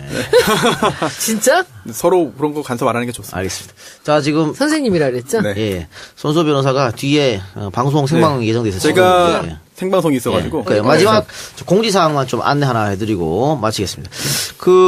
EJ 관계자라고 사칭해서 광고를 따고 돈을 먹튀하는 분이 계신다고 하는데요. 어머나. 여러분 아이고. 조심하시기 바랍니다. EJ 관계자를 사칭해서 광고 운운하는 사람 아무도 없습니다. 광고 그냥 다 야. 제가 담당하고 있기 때문에 뭐 EJ 관계자인데요, EJ하고 잘하는데요. 절대 그런 사람 없으니까 뭐 내가 광고를 중간에 연결시켜줄게 이런 거 다 거짓말이니까 절대 믿지 마세요. 큰일 납니다. 조심하십시오. 예, 예. 네. 여러분들 수고하셨습니다. 네, 안녕히 저희는 계세요. 다음 주에 뵙겠습니다. 고맙습니다. 네, 감사합니다. 세상을 바꾸는 정치수다 팟캐스트 정치알을 바꾼다. 118회 방송 시작하겠습니다. 118회 방송은 정청래의 키워드 분식을 중점으로 들어가 보겠습니다.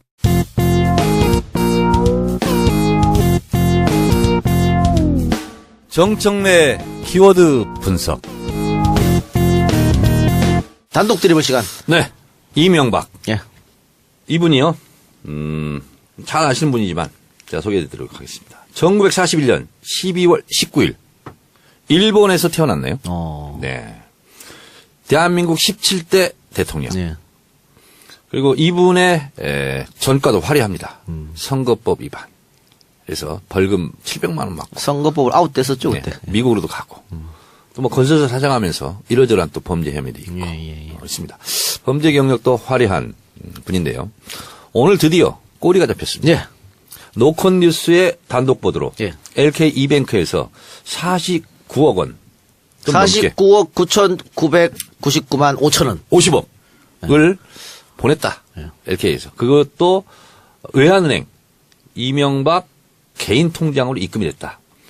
그런데 이것이 BBK 수사를 할 때 알고도 덮었다. 검찰들이. 네, 이런 의혹이 일어서 이명박 전 대통령이 사면 초과에 몰렸고 이에 앞서서 국정원의 블랙리스트로 이명박 수사 기정사실화되는 거 아니냐. 예. 이렇게 드디어 기성 언론들에서 군부를 떼기 시작했습니다. 이거 CBS가 김경업 의원실을 통해서 확인했다 그러더라고요. 네네. 자료를.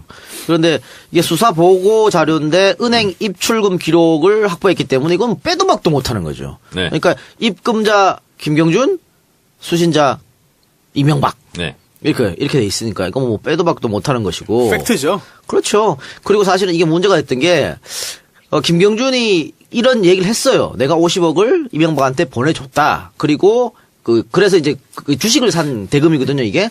그래서 이제 그 LK이뱅크가 주식을 사서 BBK가 이제 끌어 넘어왔다. 그리고 그거를 입증할 거를 임명계약서를 내밀었습니다. 거기 보면 이명박 사인도 있고 다 있어. 근데 검찰이 이거 조작된 거다. 네, 그게 위조다. 그걸 덮은 거죠. 임명계약서가. 네, 그렇게 주장하면서 덮었죠. 그러니까 지금 주진우 기자가 이명박 추격을 하고 있지 않습니까? 네. 책도 냈고. 네. 근데 이제 주진우의 주장에 따르면 이런 거죠. 도곡동 땅. 네. 그것이 실제로 다스로 흘러갔고. 예. 그리고 다스가 또 BBK로 예. 투자를 했고. 뭐 이런 거죠. 그러면서 청와대에서 이명박 대통령 재임 시절에 50억을 또 돌려받는데 청와대가 움직였고. 그리고 이 BBK 변호사였던 김재수 씨가 LA에서 총영사로 또 회의에도 참여했고. 뭐 이런 각종 의혹들이 지금 본물처럼 쏟아져 나오고 있는데요. 제가 이명박 키워드 분석을 하려고 쭉 프로필을 봤더니 이분이 좀 뭐가 좀 본인의 과거가 부끄러웠던지 참 명예 박사가요. 하나, 둘, 셋, 넷, 다섯, 여섯, 일곱, 여덟, 아홉 개. 여기 나타난 것만 명예 박사가 9개. 이름이 명박이니까. 아, 그래서 명박인가? 네. 보니까 이 명예 박사도요, 아주 다양하게 봤습니다. 뭐 들어보지도 못한 대학이야. 아디스 아바바 대학교 환경학 명예 박사. 파리 제7대학교 예술, 문학, 철학, 고전학 명예 박사. 조지 워싱턴 대학교 행정학 공공 서비스 분야 명예 박사. 우즈베키스탄 세계 경제 외교 대학교 경제학 명예 박사. 상트 페테르부르크 대학교 명예 박사. 목포대학교 경제학 명예 박사. 몽골대학교 경제학 명예 박사. 국립 유라시아 대학교 명예 박사. 성황대학교 경영학 명예 박사. 그만해요. 아니 짜증나. 왜 이렇게 명예 박사를 많이 받았냐고. 아디스 아바바는 에티오피아 아닙니까? 그렇죠. 그렇죠. 그래서 이분의 그 어두운 과거 예. 이런 것을 좀 이렇게 뭐라 하죠? 그거 보고 포장, 마사지 이런 거 하려고 이렇게 명예 박사학위를 많이 받은 것 같은데 제가 봤을 때는 이번에 꼬리를 잡혀도 단단히 잡혔죠. 아니 LK이뱅크에서 50억을 이명박 개인 통장으로 넣었어. 예, 예. 지금까지 자기는 실소유주가 아니다라고 주장한 거죠. 그래서 이거는 검찰에서 재수사를 할 수밖에 없을 것이다. 야. 그러니까 그 49억 9,999만 5천 원이 이명박이 갖고 있던 BBK 주식 61만 주인데 이걸 김준이 샀다는 거잖아요. 네. 근데 그게 100% 주식이니까 BBK 실소유주는 이명박이 되는 거지. 그렇죠. 네. 이명박 전 대통령이 BBK 실소유주였다는 점을 보여주는 증거죠. 아니, 자기 주식 팔아가지고 주식 대금을 자기 계좌로 받았던 거 아닙니까? 아, 빼박이네, 빼박. 그러니까요. 자, 그래서 이런 일들은 대체적으로 많은 국민들이 알고 있었는데 시간도 오래됐고 또 이명박의 위세가 워낙 대단했기 때문에 현직 대통령이기도 하고 그리고 김경준 씨는 또 징역을 살고 미국으로 가 있고 이런 상황에서 이명박 그 저수지 있는 돈을 찾고 다니는 주진우 기자가 지금도 계속 추격을 하고 있고 그 저수지 게임 그 영화도 나왔잖아요. 예. 다큐멘터리 영화. 5만을 돌파했답니다. 벌써? 네. 오. 대단한 거 아닙니까?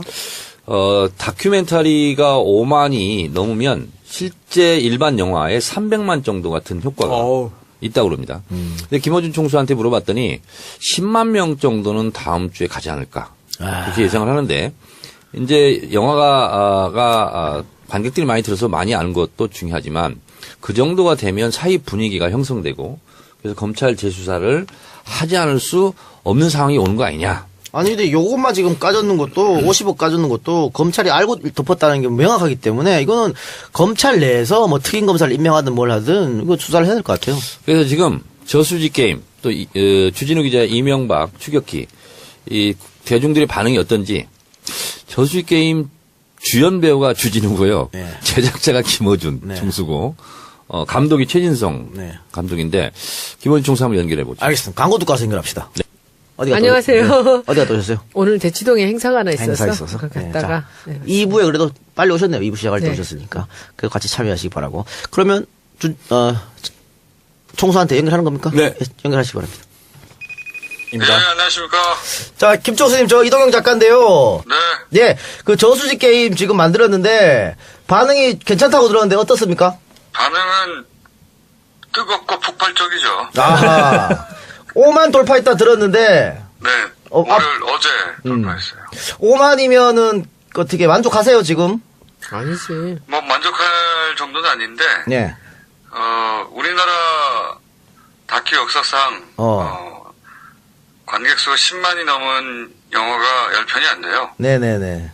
네, 그래서 다큐 영화로는 뭐 아주 만족스러운 스코어지만 이 영화를 만든 목적이 이제 이명박 전 대통령에 대한 헌정의 마음을 담아서 만든 것이기 때문에 이 영화가 이명박 전 대통령 관련한 사건들을 수면 위로 끌어올려야 그때 가서 만족할 수 있지 숫자로는 만족을 못합니다. 각하를 만족시키기 위해서는 수십만 관객들이 좀 필요하군요.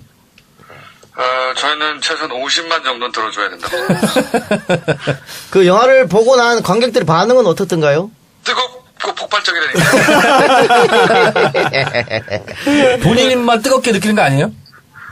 아니에요. 예. 이게 이제 주진우 책에도 뭐 일부 거론됐던 내용인데, 영상으로 보면 훨씬 쉽고, 그리고 주진우가 또 글을 못 쓰기 때문에, 예. 영화를 보면, 그 사건이 왜 문제였는지, 그리고 왜 중요한지. 이 사건은 사실, 이명박 정부 시절, 드셨던 수많은 건들 중에 가장 작은 축에 들어가는 사건이거든요. 210억 정도. 농협. 그리고, 네. 네, 농협. 임기 초기에 일어났던 일이고. 그래서 이제,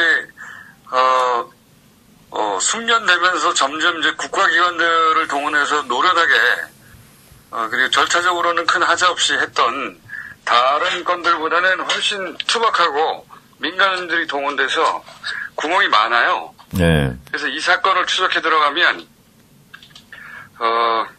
사람들이 이 영화에 대해서 많이 봐줘야 하는 이유가, 그러니까 액수가 작다 보니까, 관심사가 못 되고 있거든요. 예. 저희가 여기 포커스를 둔 것은 작고 어설퍼서 구멍이 있어서 관심이 있는 거거든요. 예. 많이 봐주시면 이 사건을 통해 더 큰 건으로 연결될 수가 있어요. 알겠습니다. 그 김총수가 바쁠 것 같아서 제가 배려하는 차원에서 짧게 인터뷰를 하려고 그랬는데 굉장히 귀찮다면서 계속해서 얘기를 하고 있습니다. 아니, 지금 이제 우리 장사하고 연결된 거기 때문에. 그래요.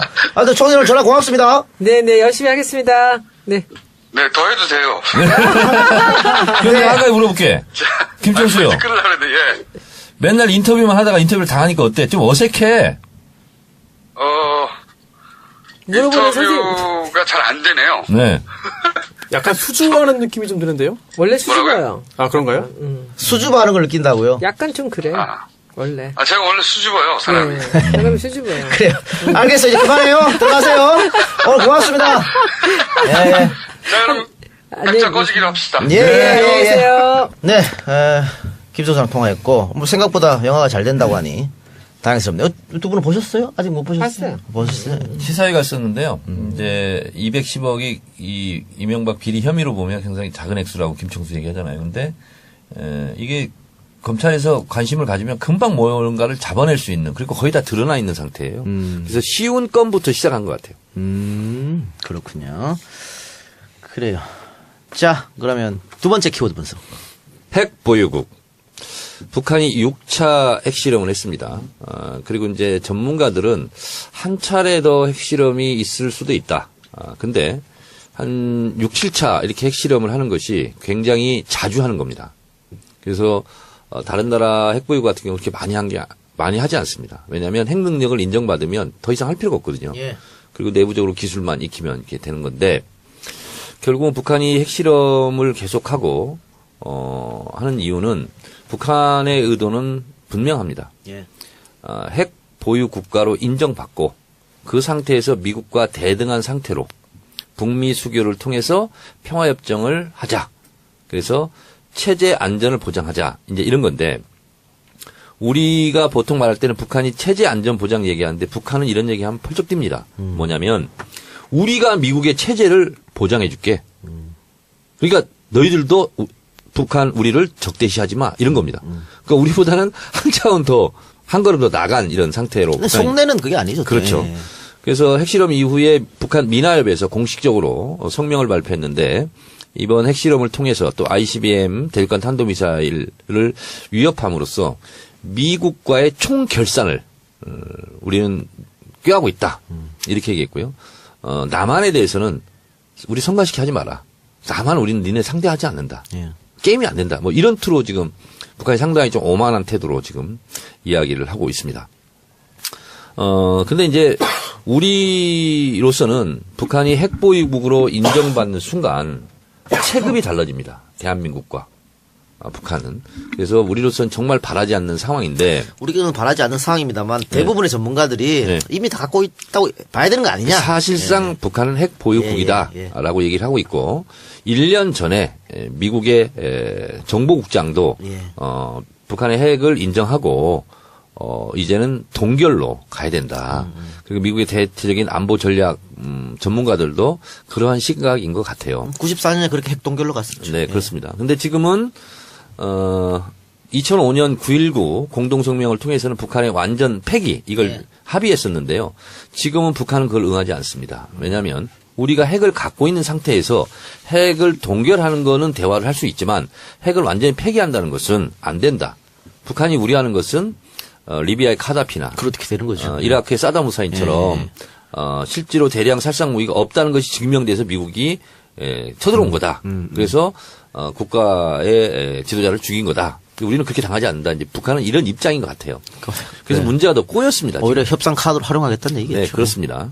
그런 건데 그러면 전 세계적으로 핵 보유국을 공식 비공식적으로 인정받는 나라는 8개 나라입니다. 예. 그러니까 NPT 핵 확산 금지 조약 이것이 1968년 9년에 이제 조약이 체결돼서 지금까지 핵을 가지고 있는 나라 이외에는 갖지 말아야 된다 하는 거죠. 그래서 이건 안보리 상임이사국하고 똑같습니다. 미국, 러시아, 영국, 프랑스, 중국 이게 이제 핵 개발 순서인데요. 이렇게 5개 국가가 국제법상 네. 핵 보유국으로 인정받고 있고 그리고 그것과 관계없이 미국이 그냥 인정해 준 나라가 있습니다. 예, 예. 인도, 파키스탄, 이스라엘. 예. 이렇게 3개의 나라에서 8개국이 사실상 핵보유 국가의 지위를 갖고 있는데 핵이 있다가 폐기한 나라도 있습니다. 우크라이나. 예. 근데 소련 시절에 핵이 거기 가 있었대요. 근데 이제 폐기됐고 남아프리카 공화국도 핵이 있었답니다. 근데 이것도 폐기가 된 상태.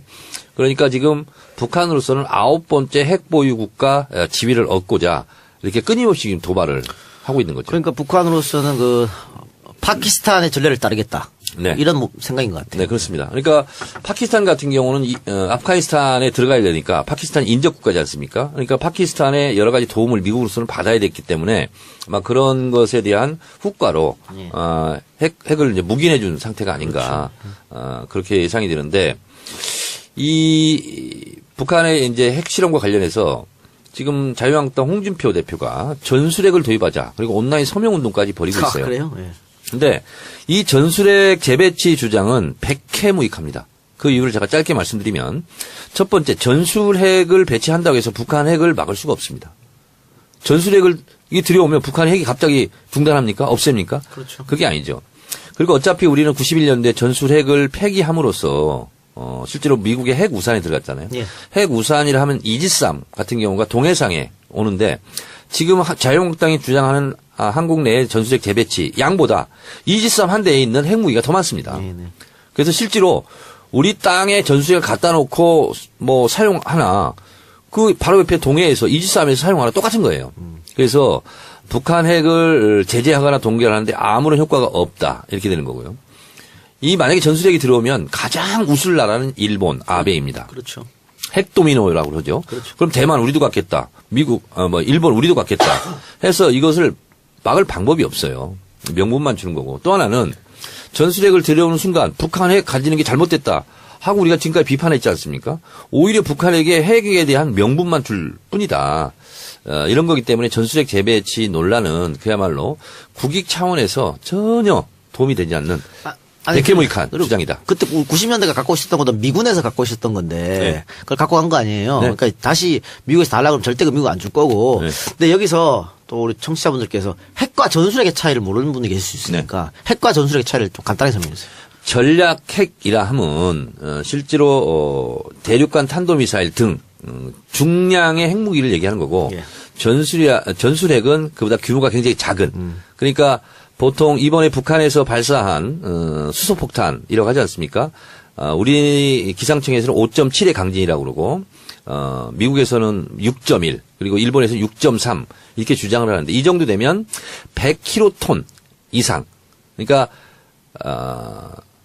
100킬로톤이라는 것은 1킬로톤이 TNT 1000킬로톤이거든요. 근데 전술핵 같은 경우는 보통 일자리 숫자 뭐 1킬로톤도 될 수도 있고 5킬로톤 될 수도 있고. 근데 뭐 어쨌든 이것도 핵은 핵이니까. 핵은 핵이니까 굉장히 큰 이제 피해가 예상이 되는데 그런 소량화된 경량화된 전술적으로 단타를 쓸 수 있는 이런 거죠. 근데 전략 핵무기 같은 경우는 그야말로 뭐 한반도로 집어 삼킬 만한 그런 위력적인 그런 가공의 무기인 거죠. 갑자기 생각나요. 옛날에 그 92년 대선 때. 네. 뭐 또 당연히 북한 얘기 나왔을 거 아니에요. 그래서 그 패널에 YS가 그 후보로 참석했는데 패널이 물었죠. 그 YS 후보자한테 핵과 전술핵의 차이점을 설명해 달라고. YS가 알 리가 있나? 당연히 설명 못하고 오히려 짜증냅니다. 그 물어본 기자한테. 아, 그거 참 모른다니까 그거. 그런 사람이 대통령이 됐어요. 가장 최근에 핵보유국으로 인정받은 NPT에 중국 같은 경우가 1964년 10월 16일 위구르 지역에서 이제 핵실험을 했거든요. 그리고 러시아 같은 경우는 차루 분바라고 들어봤습니까? 예. 차루 분바가 지금까지 핵실험한 것 중에서 가장 강력한 핵실험이었다고 합니다. 그래서 64년 중국에서 핵 개발을 할 때도요. 그때 이제 모택동 시절 아닙니까? 미국에서 북한에게 지금 하는 정도로 유엔 제재한 뭐 결의를 하자, 베이징 뭐 폭격하자 뭐 그래서 별별 얘기를 다 했다는 거예요. 그래서 그러나 모택동은 이 핵만이 살 길이다. 모택동 체제의 안정을 보장받으려면 이 핵을 만들어야 된다 해서 극구 핵을 만든 거예요. 자, 그런데 이 핵이 얼마나 전 세계의 국가의 위상을 갖냐면요. 핵이 있고 없고에 따라서 실제로 발언권이라든가 여러 가지가 굉장히 위상을 달리하는 거예요. 파키스탄 무슨 발언권 있어요? 그 주변 국가에서는 대단한 거죠. 인도 같은 경우도요. 인도야 그렇지만. 예를 들면 파키스탄이 핵이 있어요. 아프리카 핵이 있는 나라가 없잖아요. 그러니까 핵을 가진 나라는 핵을 갖지 않는 나라에 대해서는 엄청난 상대적 우월성을 가지고 있는 거예요. 그리고 실제로 이 핵 개발 역사를 제가 공부하다 보니까 미국이 1946년 7월 6일 날 처음으로 핵 실험에 성공했거든요. 이게 아인슈타인 편지를 쓰면서 독일에서 먼저 핵을 가지면 큰일 난다. 그러니까 그 당시 개념은 핵이 있고 없고가 세계 재패를 하느냐 못하느냐 그런 정도의 강력한 무기였거든요. 그래서 핵무기를 갖느냐 안 갖느냐가 강대국이냐 아니냐를 결정하는 특히 이제 미소 냉전 시대는 더욱더 그랬죠. 네. 지금 유엔에서 새로운 제재 결의안 났어요. 그래서 원유를 30% 줄이겠다. 그냥 효과가 있을 거라고 봅니까? 별 효과는 없을 거라고 네, 봅니다. 저도 그렇게 봅니다. 왜냐하면 이게 30% 원유량을 줄인다는 거 아닙니까? 예. 근데 이거는 그 이상을 줄일 수가 없습니다. 왜 그러냐면 중국에서 넘어가고 있는 원유 있잖아요. 송유관. 이것이 원액이에요. 석유. 원액이기 때문에 끈적끈적한 성분, 파라핀 성분이 있어요. 근데 이것을 그 이상 줄여버리면 송유관이 굳어져 버려요. 그런 것을 다 철거를 하고 다시 설치를 해야 되는 그런 물리적인 한계가 있답니다. 그래서 한 번 잠근 적 없나요? 없어요. 그건 한 번 잠그는 순간 이게 다 굳어져 가지고 다시 못 쓰니까 송유관이. 아, 그래요? 그래서 잠글 수가 없어요. 그리고 사실은 원유를 완전 전면 금지한다는 거는 북한 인민들 그냥 다 죽으라는 얘기거든. 그러니까 푸틴 대통령도 일반 주민에 대한 피해가 너무 크다. 네. 그런데 만약에 중국에서 송유관을 전면 한다는 것은 뭐냐면 북한과 중국이 단교 그렇죠. 한다. 이런 수준이기 때문에 중국에서는 절대 할 수 없고요. 그리고 북한이라는 입술이 있는데 입술이 없어지면 잇몸이 시게 돼 있잖아요. 그래서 중국으로서는 절대 그것은 원하지 않는 것이고 러시아 같은 경우도 실제로 이 북한이 핵유기가 있으면서 그리고 사드 배치 이런 거 되면서 블라디보스토크 그쪽 있잖아요. 극동 지역으로 군사력을 되게 증강 배치했습니다. 그래서 중국과 러시아에서는 지금이 가장 높은 수준의 제재에 동참하는 것이다. 그 이상은 어렵다. 네, 그리고 어렵다. 사실 100% 원유 중단하면 북한 정말 대량 난민 사태가 국경지대에 일어날 수도 있어요. 근데 지금 1년치는 이미 비축해놓고 있어서 그다 뭐 위에 사람들이 써먹겠지 뭐 그게 일반 주민들한테까지 이어지겠습니까? 근데 손수 변호사가 그 말씀 하시니까 YS가 한때 이렇게 얘기했습니다. 남북 철도를 연결하자. 그러니까, 그 철도 타고 인민군 내려면 어떡하냐. 이게 굉장히 좀 무식하신 말씀이셨어요. 자, 근데 북한을 갑자기 붕괴시키자. 말은 시원할 수 있어요. 북한이 우리는 갑자기 붕괴되는 것을 대한민국의 국익상 막아야 되는 거예요. 왜 그러냐면 난민 문제가 발생하잖아요. 예. 그럼 결국 북한 정권이 갑자기 붕괴하고 갑자기 폭망해버리면 결국 그 사람들이 어디로 오냐. 한강에 옵니다. 정세현 통일부 장관의 주장에 따르면 10만 명 정도가 한강에 텐트를 치면 한국 경제는 감당 능력을 상실한답니다. 근데 10만 명만 오겠어요? 100만 명, 200만 명, 500만, 북한 인구가 2,400만이에요. 저는 한 500만 정도도 넘을 수 있다고 봐요. 뗏목 타고. 그러면 한강에 오잖아요.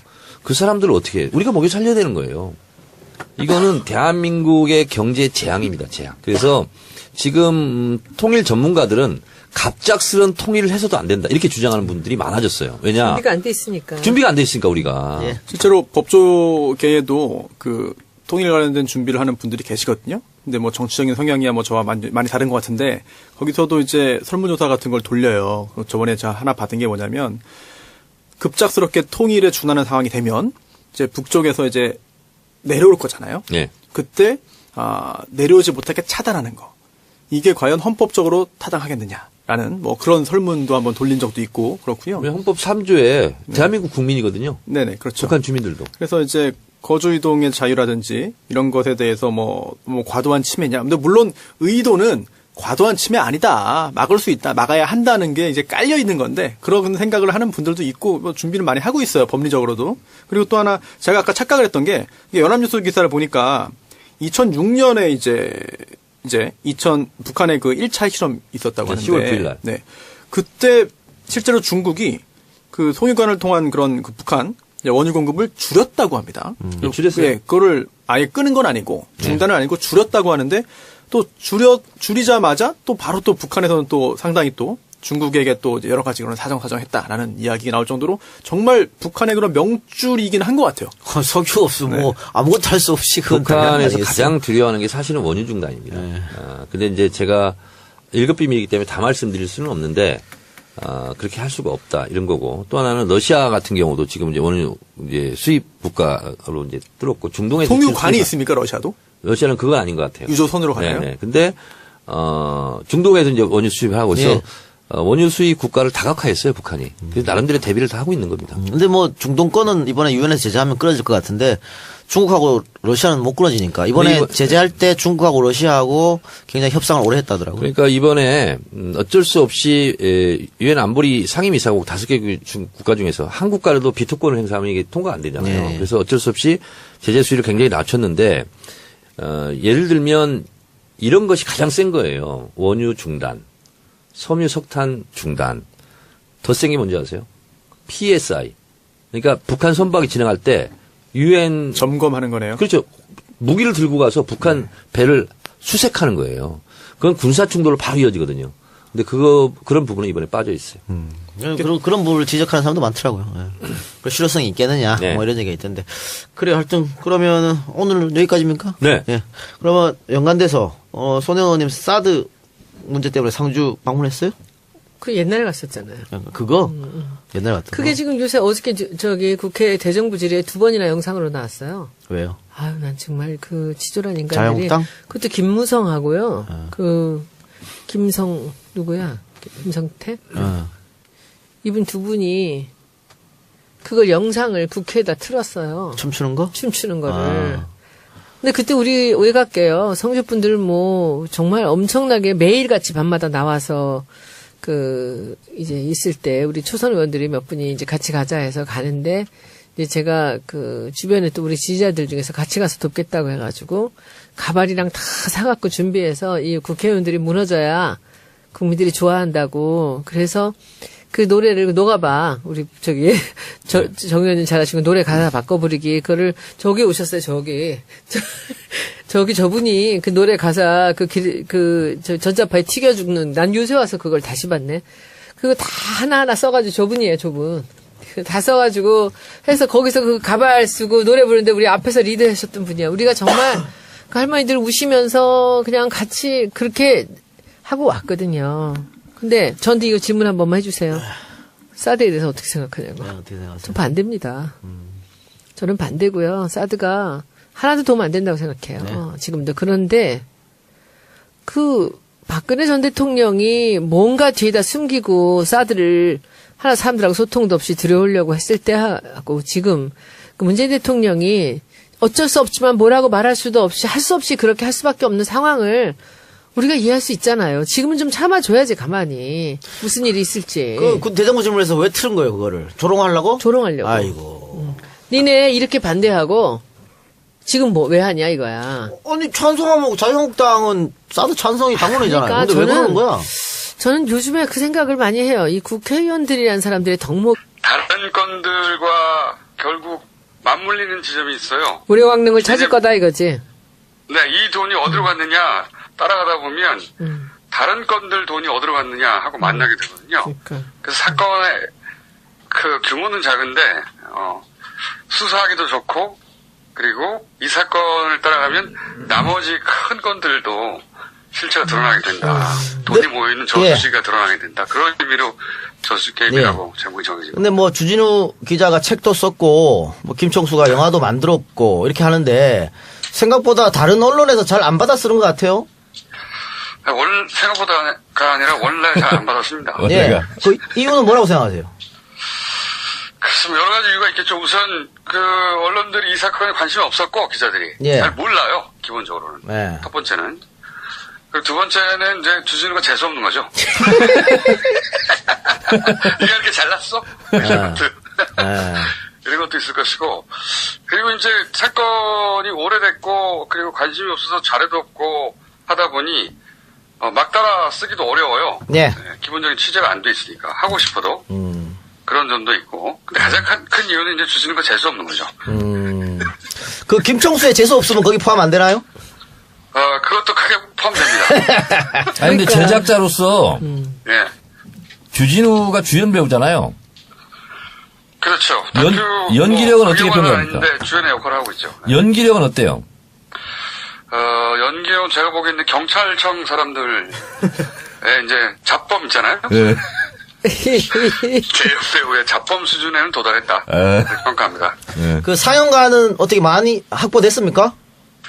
한 200여 개의 관인데요. 예. 관의 수는 다큐로는 적지 않은데 예. 문제는 이제 한 3분의 1 이상이 아침 9시, 밤 12시, 낮 1시. 그래서 굉장히 이제 접근성이 낮죠. 예. 그럼 영화는 뭐 언제까지 걸릴 예정이에요? 그건 우리 마음대로 되는 게 아니라, 예. 이게 어쨌든 극장도 장사하는 곳이니까, 예. 계속 관객이 들어야 극장 수가 유지되는데. 그럼 대충 이번 주말에 많이 가서 보셔야겠네? 그렇죠. 이번 주말까지가 가장 중요하다고. 그렇죠? 예. 이번 주말까지 10만 정도가 지금 추세는 돌파될 것 같은데. 예. 10만 정도 돌파되면 상업적으로도, 극장에서 무시할 수 없으니까. 네네. 오래오래 살아남겠죠. 김총수, 저도 내일, 예. 오늘 하려고 했더니 오늘 안 되더라고. 내일 그래서 대각선으로 저도 예매하기로 했습니다. 그러니까요. 제가 계속 주장하는 바인데, 네. 이렇게 바쁘신 분들이 직접 극장에 가기 어렵잖아요. 예를 들어, 제주도 9시, 아침 9시 이런 조주 어떻게 갑니까? 그렇지. 네, 표만 그런 사놓는 분들은 거지. 그냥 카드가 있잖아요. 카드만 보내세요. 저희는 수고스럽게 직접 아침에 가라고 얘기 안 합니다. 그렇지. 그렇지. 카드만, 우리에게는 카드가 있다, 인터넷과. 근데 저기 정 의원님 그 대각선이라는 거는 뭐 한쪽 선만인가 이게 양쪽 선 다인가? 극장 있잖아.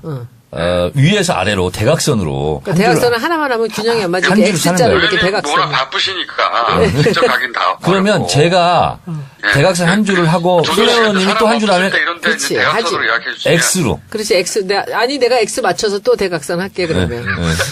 그 김총수는 이번에 또 새롭게 MB 시절에 그 블랙리스트 명단이 나왔어요. 네.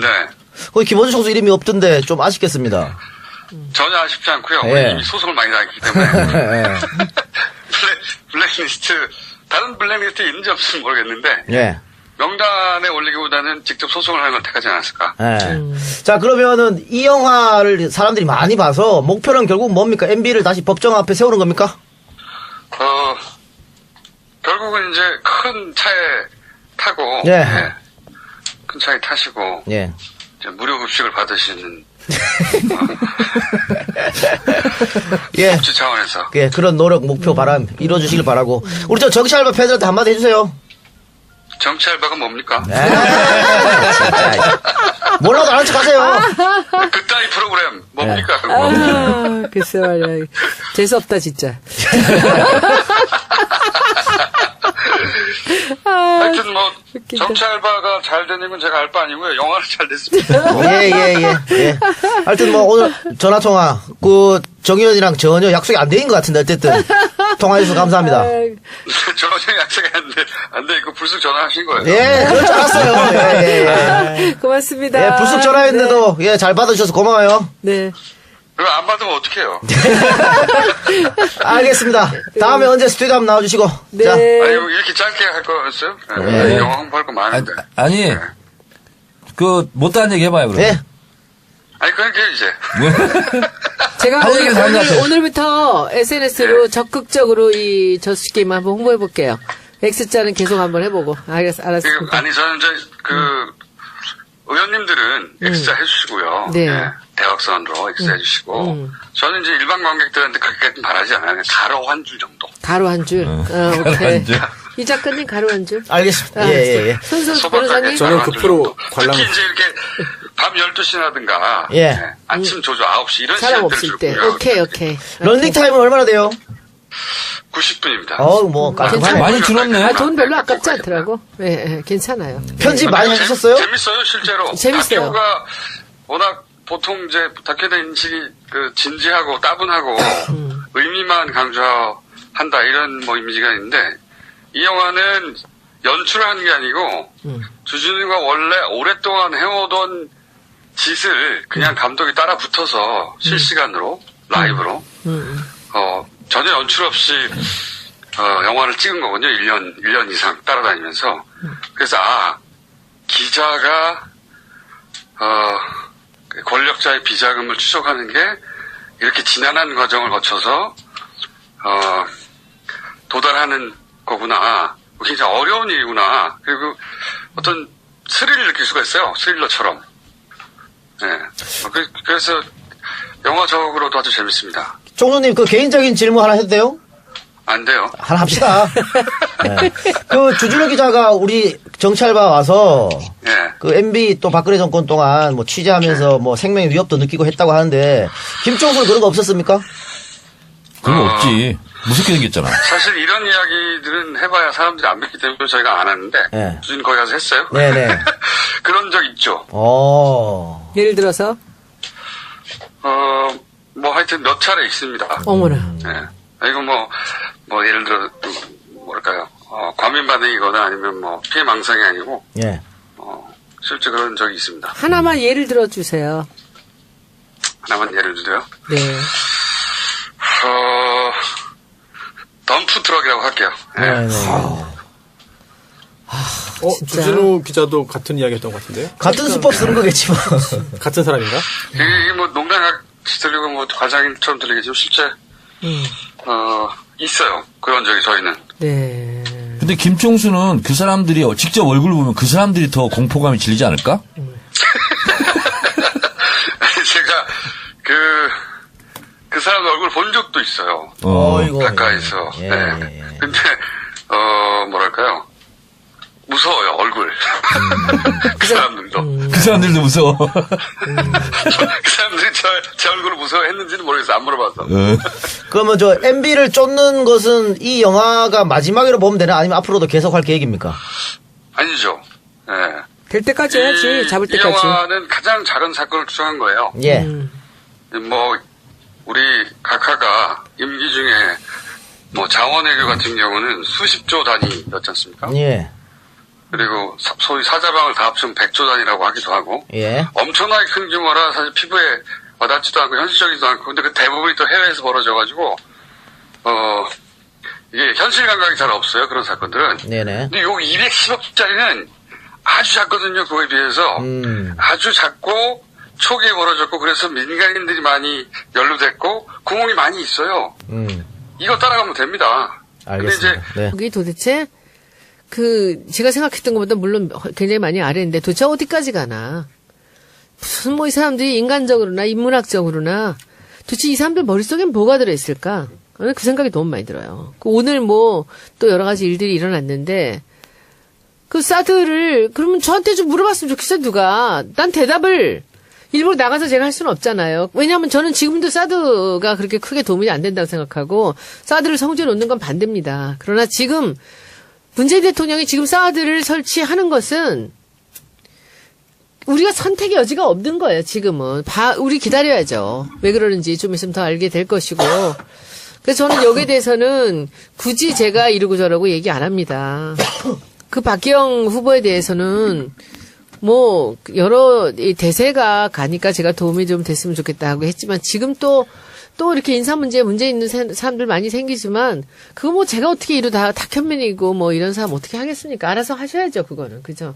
사드도 똑같습니다. 그게 저 개인적으로 물어보면 저는 뭐 반대입니다. 그러나 이게 정부 차원에서 지금 뭔가 어떤 생각이 있고 그리고 우리 국민들한테 소소하게 설명을 못할 만한 여러 가지 이미 또 저질러진 일들도 있을 거고 또 다 얘기할 수 없는 부분이 있을 텐데 이렇게라도 해야 된다라는 여러 가지 이제 당위성을 갖고 있겠죠. 예. 그래서 저는 가만히 참고 있습니다.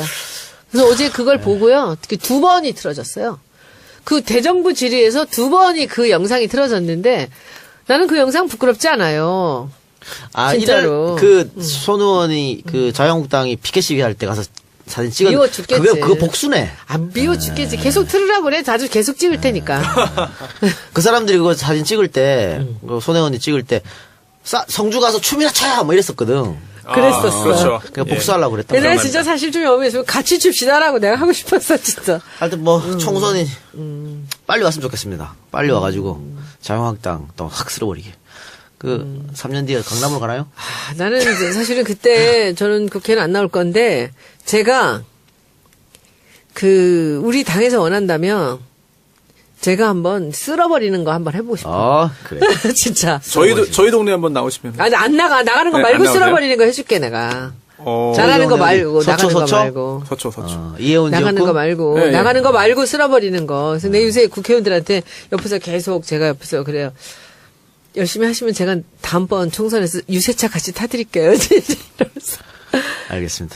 자, 그러면 광고 듣고 와서 우리 얘기 계속 하겠습니다. 우리 방송, 다시 돌아와서 요즘에 강서구의 특수학교 설립이 아주 큰 논란이 되고 있습니다. 특히 강서구 해당 지역구 국회의원인 김성태 의원의 아주 이상한 행보와 행동으로 국회의원이 목당그려서 뭐 욕을 얻어먹고 있는 상황인 것 같기도 한데, 만약에 두 분 의원님들 내 지역구에 이런 거 들어온다면 김성태처럼 이렇게 하시겠습니까? 솔직하게 말해 주시기 바랍니다.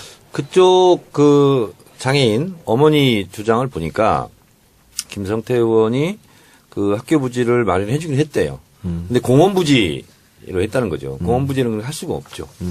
그러니까 좀 우롱한 게 아니냐 이렇게 이제 또 분노하는 것 같아요. 그러니까 여기는 또 김성태 의원 같은 경우에는 이거 장애학교는 혐오 시설이니까 들어오면 집값 떨어진다. 뭐 이런 논리에 항의하는 사람들 쪽으로 손을 들어준 것 같아가지고 혹시 뭐 마포에 이런 거 들어온다 그러는데 마포에는요, 대한민국에서 가장 우수한 장애인 학교가 있습니다. 벌써 있습니까? 마포 우진학교라고 있는데 제가 다른데 아무데도 못 가도 여기 졸업식은 반드시 갑니다. 근데 졸업식 가면은 1시간 내내 울다 와요.